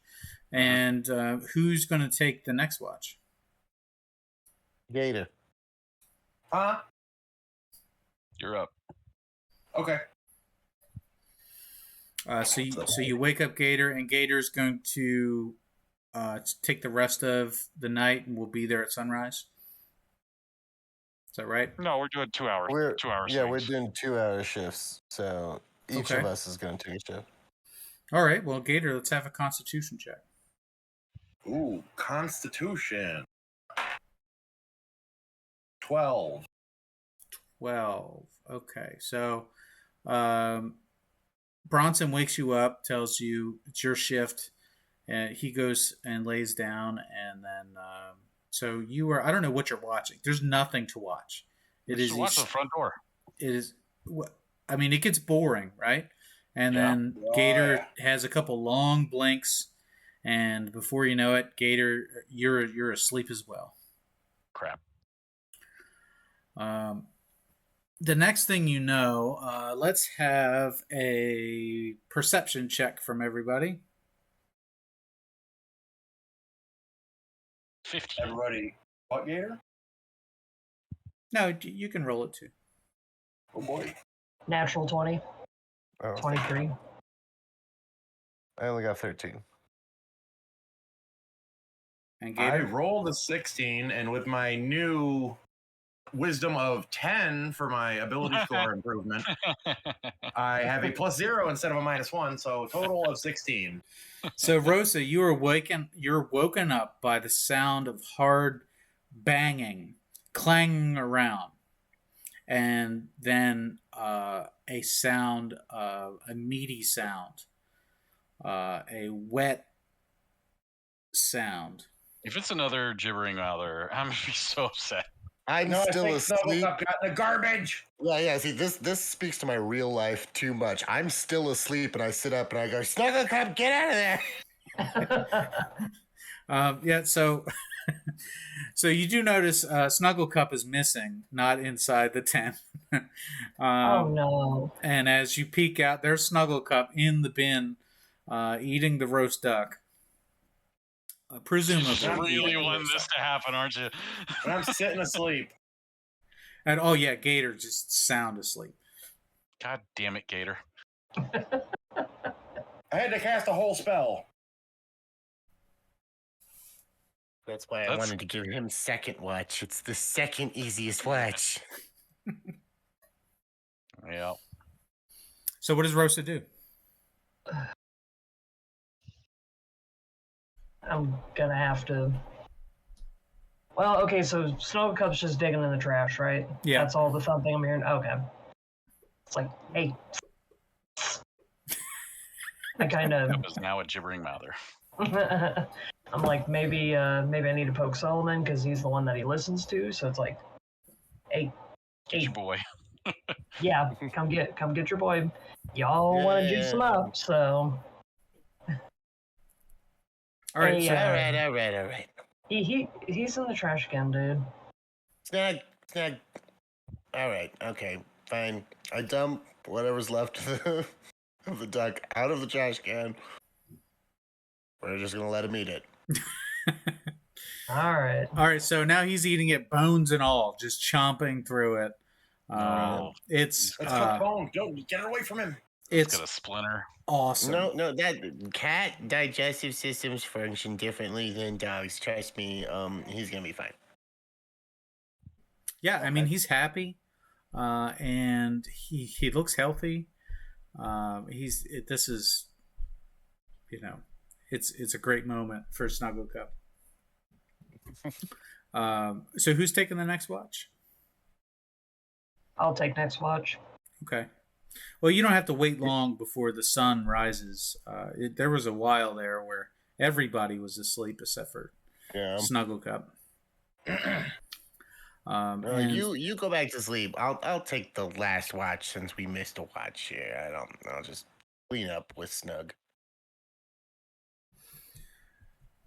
the only sunlight in the room comes from a couple skylights that illuminate the middle of the room, and not directly at first, just indirectly, just enough to start. There's a low warm light that starts raising in the room. You can assume it's maybe 7 a.m., something like that. Are we all ready to go? Well, Solomon, you're going to wake everybody up right away? Yeah. If it's time, I'll get everybody up. Okay. Gator, how does this spell end? As soon as I see everybody's got their wits about, and that happens to be when he wakes up last. I see everybody's moving around before him, so he's just yawns and stretches his arms over his head and reaches his fingers out, and when he brings his arms down, the dome comes down with it. How long does that spell last? 8 hours. So it lasts just long enough for Bronson to get a long rest. Yeah. But Bronson took the first watch, so Bronson, you're going to have to continue sleeping a little bit longer outside of the protection of that. So by the time everybody wakes up, the tent would be gone. Is that accurate? Yeah, but I'm awake. Okay. Yeah, that's fine. I mean, there's nothing of interest that happens in that time. So no sounds inside the room or outside the room. No activity. It's just a silent, sterile white room with food everywhere.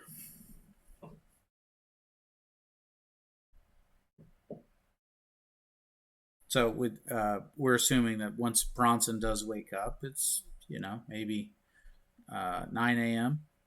Right? There's enough time to exit. Pack up. We're checking out early. Okay, so what do we do? We bounce. Pack up when we leave. Okay. Well, Rosa, you remember the door was locked when you came in, mechanically locked through a system of multiple gears. However, you didn't hear it unlock. So I guess I'll just try the door. Okay. However, Solomon, when you test the door, it does appear to be unlocked. There we go. We leave. Okay. So you peek out of the front door, and it's the same as you saw the day before.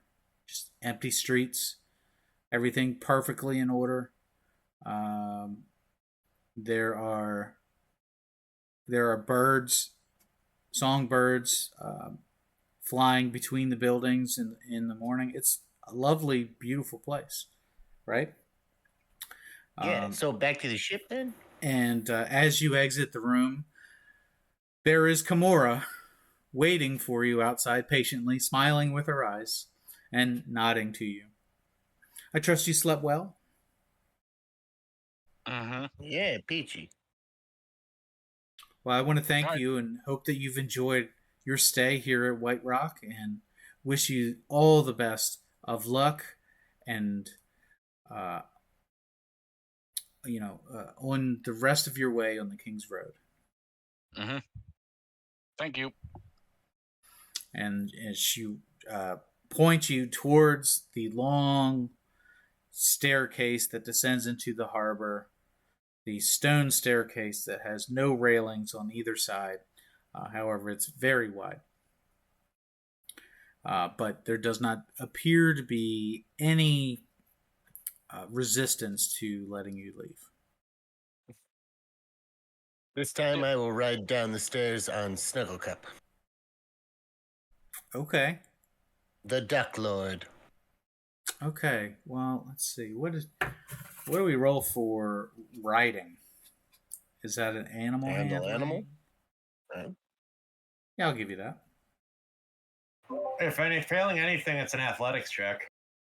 Could be. I'll give you either one.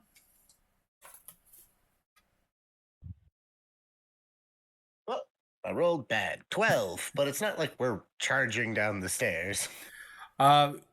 So Snugglecup is going a little too fast for your comfort. It's a long way down into the harbor, and you haven't fallen off of him, but you're very afraid, and you pulled out ahead of the rest of the party here.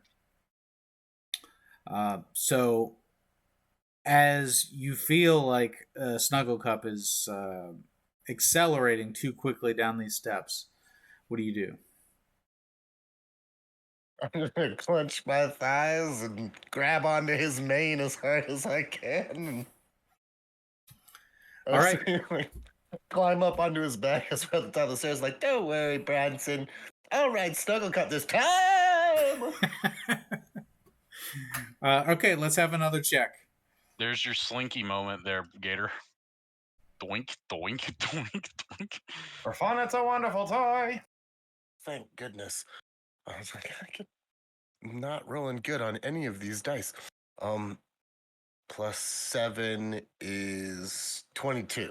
22. Great. So, as everybody's watching this, at first, Solomon looks very afraid, and everybody else is very afraid for him because it looks like he's just going to get bucked off of this thing and launched down the side of a mountain into the water.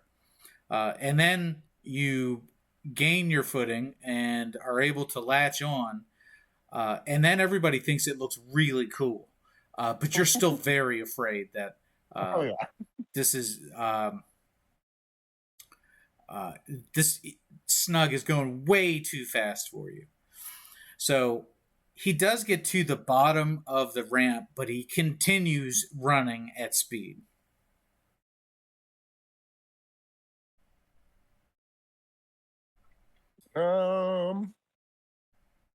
What's at the end of the ramp? Is it our boats? So yeah, your boat is there, as well as there's another ship there that wasn't originally there.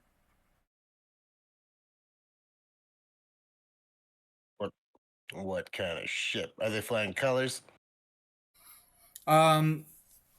Sure. It's a different boat than one of the ones that escorted you into the harbor. You can see that there are some people working the boat, and they don't appear to be dressed like the people from Territory 1. They're not wearing these masks on their face or anything like that. So it appears to be another adventuring party. Don't get too close to him. Are they watching the gnome bound down the dock? Well, I mean, there's a medium-sized lion running at them, a black lion at that, with a gnome strapped to the back of it. So yeah, this catches the eye of a couple of them, as well as you see some of Gus's brothers are on the deck as well. Yeah, I'll just try to make the most of this. Got my footing here. We're coming towards the end. There's people in the way.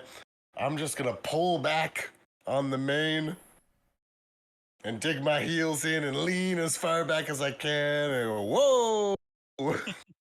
Okay. So let's have one more check there, either athletics or animal handling.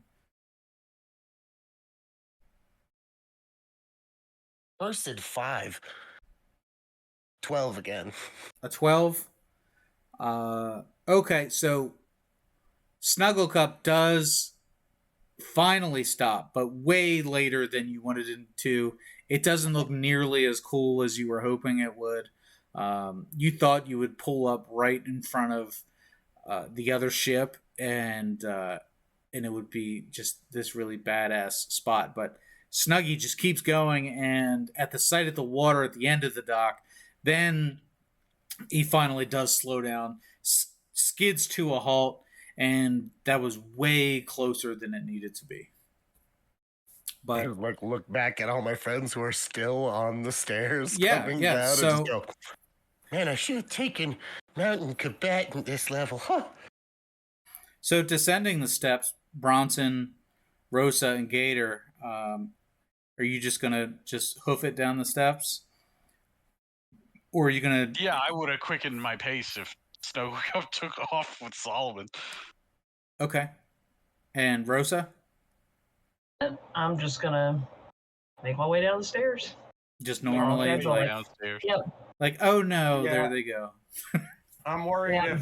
if I was to use expeditious retreat or something, I'd be subject to some egregious like rolls that Gator's not necessarily built for. So I'll just walk like normal, and a wizard is never late, nor is he ever early. I'll be down there when I get there. Okay, that's fine. I won't even make you roll for that. But Bronson, let's have a athletics check from you. 16. 16. Okay, great. So yeah, you double time it down these steps, just to come to the rescue of your friend strapped to a big cat. Yeah, he takes off, and I'm like, oh crap! Yeah. So I start hustling down the stairs too. Yeah, so you get to the bottom of the steps about the time that Snugglecup stops at the end of this dock. And at this point, you're sizing up the two ships now that you know that Solomon is okay, and you can see that the ship on the right is full of there's a few contenders on it who you've never seen before, and then you've got your folks on their own ship. There doesn't appear to be any conversation going on between the two Can I see ships. how many badges that they have? Like, do they have belts? Let's have an investigation check. Oh, I'm real good at that. 12. 12, and so you don't spot any All right. belts I was being just openly displayed. trying to gauge whether or not I should, like, pull the cloak open a little bit and show off the 5 badges on my belt. Mm-hmm. Well, that's up to you. If I can't get a read on it, I'm not gonna like flex if I can't know that. I can't like flex 5 and then have somebody be like, oh, this is my last one. Right. Fair enough. Oh, you got started like 9 months ago? Whoa, I've only been on the road for a week. I'm good friends with Risky Rabbit. So Bronson, what do you want to do at this moment? I want to like throw a fist in the air at Solomon for stopping short of the end of the pier. So that was pretty impressive. And other than that, I just want to get out of here. I don't want to get close to these people because there's a pandemic. And obviously we don't have PPE, and so we probably just need to bounce. Okay, fair enough. So you just go right onto your ship, and then I don't want any static. I don't want to get sick. I just want to We've finish got personal protective equipment. It's Rosa. That's true. And Solomon, do you do the same with Snuggle Cup? Yeah, we just gotta get on the boat. We're gonna work on that one some more later too. You have to like, it's like you've parked awkwardly and you're like, all right, I'll just turn him around. But you end up having to make like a 3-point turn and like he backs up, but then it's not right. And then he goes forward and he's like confused by what's going on. And then you finally like get him to turn around. and all because oh, go ahead. Sorry. all because I was clenching with my legs so hard the entire time they've turned to jelly, and I'm now afraid to get off of him. Oh, I just wanted to add in. I didn't know if anybody had said this because I was giggling too hard, but can it be like Austin Powers when he gets the cart stuck in the hallway and he's backward? Exactly what I was thinking was it's a 3-point turn that ends up having like 5 or 6 points because it just reads it. Yeah. Oh. I'm going, Snug, why can't you just pivot? Just turn your body. Just turn your body. And he's just stepping for some forward reason, and backwards. with you on his back, he has no ability to like guide the front half of his body, so he just goes like forward and backward awkwardly. All right, I know what our next training sessions are going to be about. It's like a dog with shoes on. Yeah, exactly. Okay. Rosa, Gator, you're witnessing this, and you cannot be troubled to walk any faster than you already are. So you figured they'll figure it out, you know. But you didn't hear a splash. Right. You know? I mean, you witness all of this, right? You have a great vantage point, and you can see the two ships. So if you were concerned that the other ship would interfere, that you're relieved when they do not. They seem to be perfectly happy with whatever it is that they're doing. As do Gus and the five brothers. That does raise the question of what did Franco do, because Franco's on the King's Road as well. At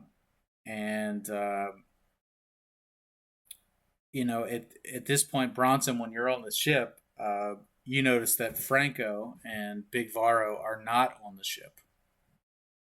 Gus, where are my cousins? Oh, yeah. So they went to go test for their badge. And,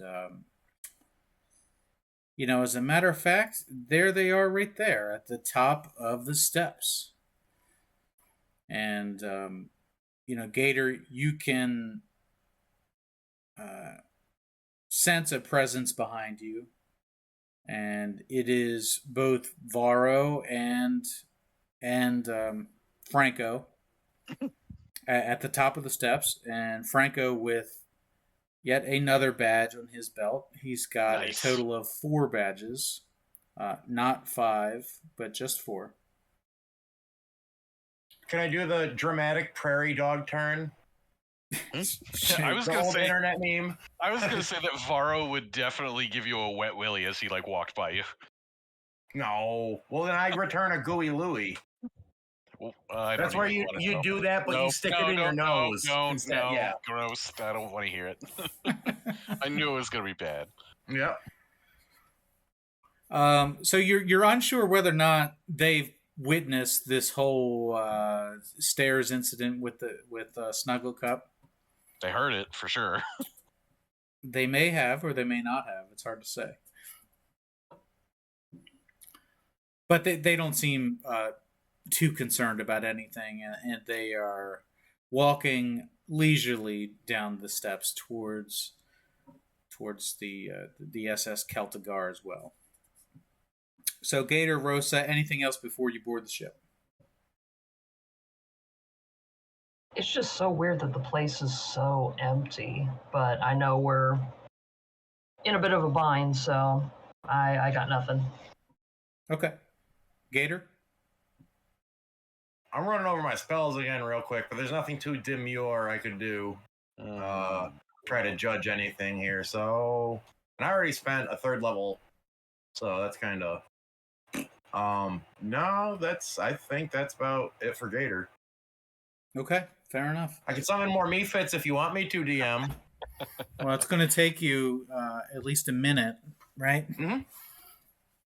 I walk real slow up the gangplank. And yeah, if we're gonna stop down or anything like that in Territory 1, let's do it at Celtigar Your Manor house? rather than here. Yeah. Where they don't want us? Yeah. okay, so you wait on the ship for Franco and Varro to board as well, and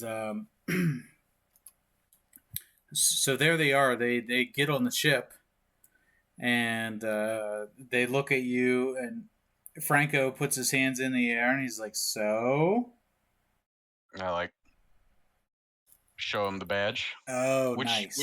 which test did you do? He says he took the dexterity test, which What'd you have to do? he says he had to complete an obstacle course, which had some various things. You know, he had to run across some balancing beams and climb some ropes and hang off some ledges and do those sorts of things. He didn't complete everything on the first try, but he did complete everything, and that was enough to get the belt. And then he asked you how you enjoyed your hotel stay. That it was too weird, man. It's too clean. We ended up staying. Gator set up a protective dome for us, and like I don't know, just something was off about it. The door lock by itself was like really weird. Did you guys eat any of the food? Big Varro says, I ate everything. He says, in fact, we ate all the food. We ordered more food, and then we ate that food too. They were blackout drunk, had the time of their lives. They wish they could stay another night. And that wasn't. You got everything on your person? So Varro starts checking his pockets. And what is it? Spectacles, technicals, wallet, and watch. Yep, he's fine. Yep, spectacles, testicles, wallet, and watch. Yeah. Got it. More Austin Powers in our playthrough today. That's right. That's right. Yeah, everything seems to be in order. And Franco feels fit as a fiddle. He says he wishes every badge test was like this. Just something seems weird and off about it. Like I don't know if it's just like the slamdemic precautions or what, but it just like I don't know, man. Maybe Rosa can check you guys out or something like that just to make sure. Something was weird. It was too straightforward. It was too accommodating, and like there's always been a catch, and I don't know. Just something seemed off to like most of us. Yeah. Maybe And we're since paranoid. that's the case, let's get out of here. We'll inspect ourselves once Yeah. we're out of range. Yeah, let's at least get undocked. Yeah. Yeah, so as Gus and the boys are untying from the docks, you know, Franco and Varro are telling you about their experience, how they thought it was great. And they say that their host was amazing. They said, you know, Dr. Baum was such a cool guy. You know, he asked you what you thought about him as well. We didn't have that guy. They say you didn't? That guy was great. Like, we had a lady named Kimona. Or Kimura. And they said, you had a lady? Oh, well. We had a lady! See that? And then they start insinuating that it's your mistrust of pretty ladies in medical gear that ruin the whole experience for you. And then they say the next time you come back, you should really request Dr. Baum because he's just lovely. He's wonderful, and you know he's got a great singing voice. Just a there's good. no coming back, man. What is some okay, guys? Like everybody on the boat, and then like something is off. We need to detect magic or some shit. Okay. Does somebody have a detect magic? No. Most useless goddamn casters of all time. What would I need to detect magic for? I can look and see if something is magic. He so knows I look. if he's casting magic. Yeah. I know if I know magic. I have the best magic. Why would I need identify? I can identify my own spells in my spell book. Beep, beep, beep, beep. Mhm. Exactly. If there's other magic, it doesn't exist. But I do an Arcana check at the very minimum. Okay. And if that flies, then I got a 21. 21.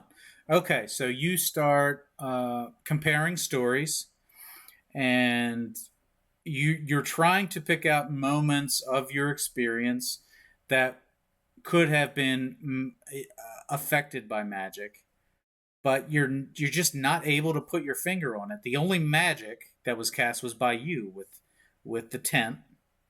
Everything else seemed to be pretty standard. Snugglecup seems fine. Snugglecup's the only one that ate the food.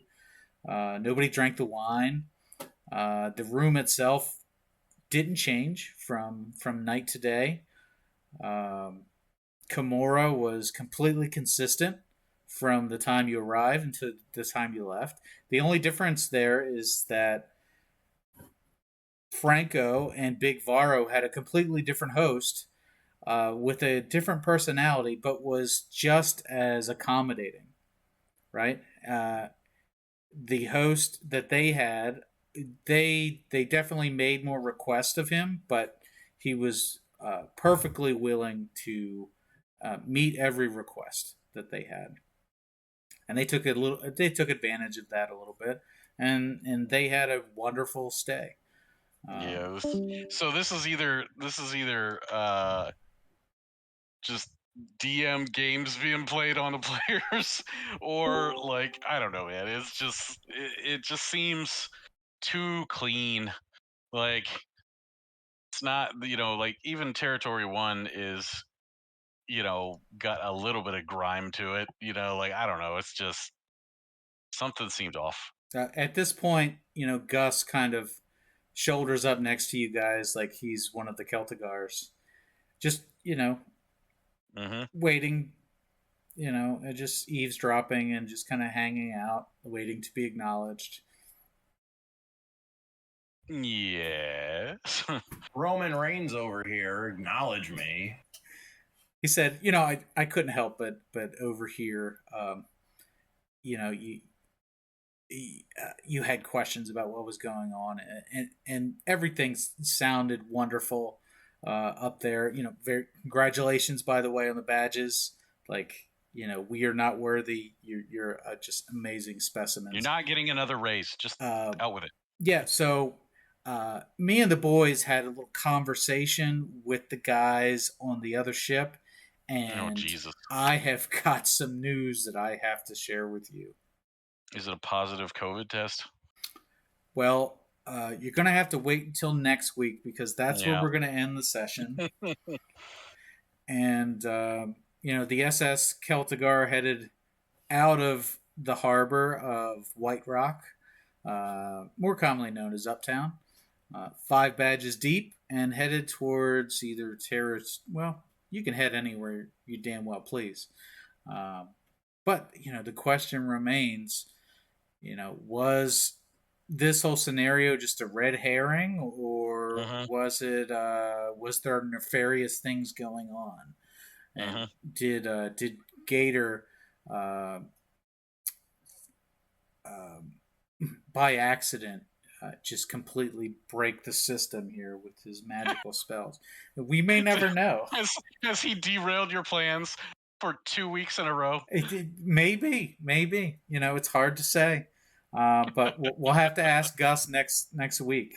Yeah, we're going to leave off on Wade Barrett. I've got some bad news for you. That's right.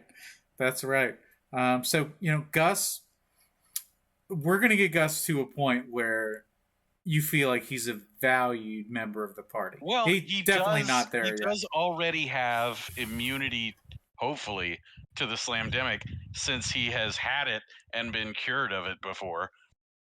That is true. He may have the slamdemic antibodies already. So maybe he's not the patient zero of our group. That's right. Well, we'll see if he ever becomes an honorary Celtigar. Yeah. But it sounds You'll like have to he's marry more him. likely to be thrown into the ocean, or shot with a light crossbow. Well, we will have to see. Anyway, that's been it for this week. That's been Kings Road Young Lions. I've been Saucey. They've been the Young Lions. Say goodbye, Young Lions. Goodbye, young man. All right. Hey, congratulations. If you're still listening, that means you made it to the end of the episode. Thanks for coming by and listening to this edition of Kings Road Young Lions. If you like what you've heard, go ahead and hit that subscribe button, hit the like button, and leave a comment down below of what you'd like to see on the next episode. For more great content from This Is Awesome Promotions, check out the YouTube channel, check out the Twitch channel, check us out on Twitter at TIA Promotions. Thanks again for coming around, and we'll see you next time down on the King's Road.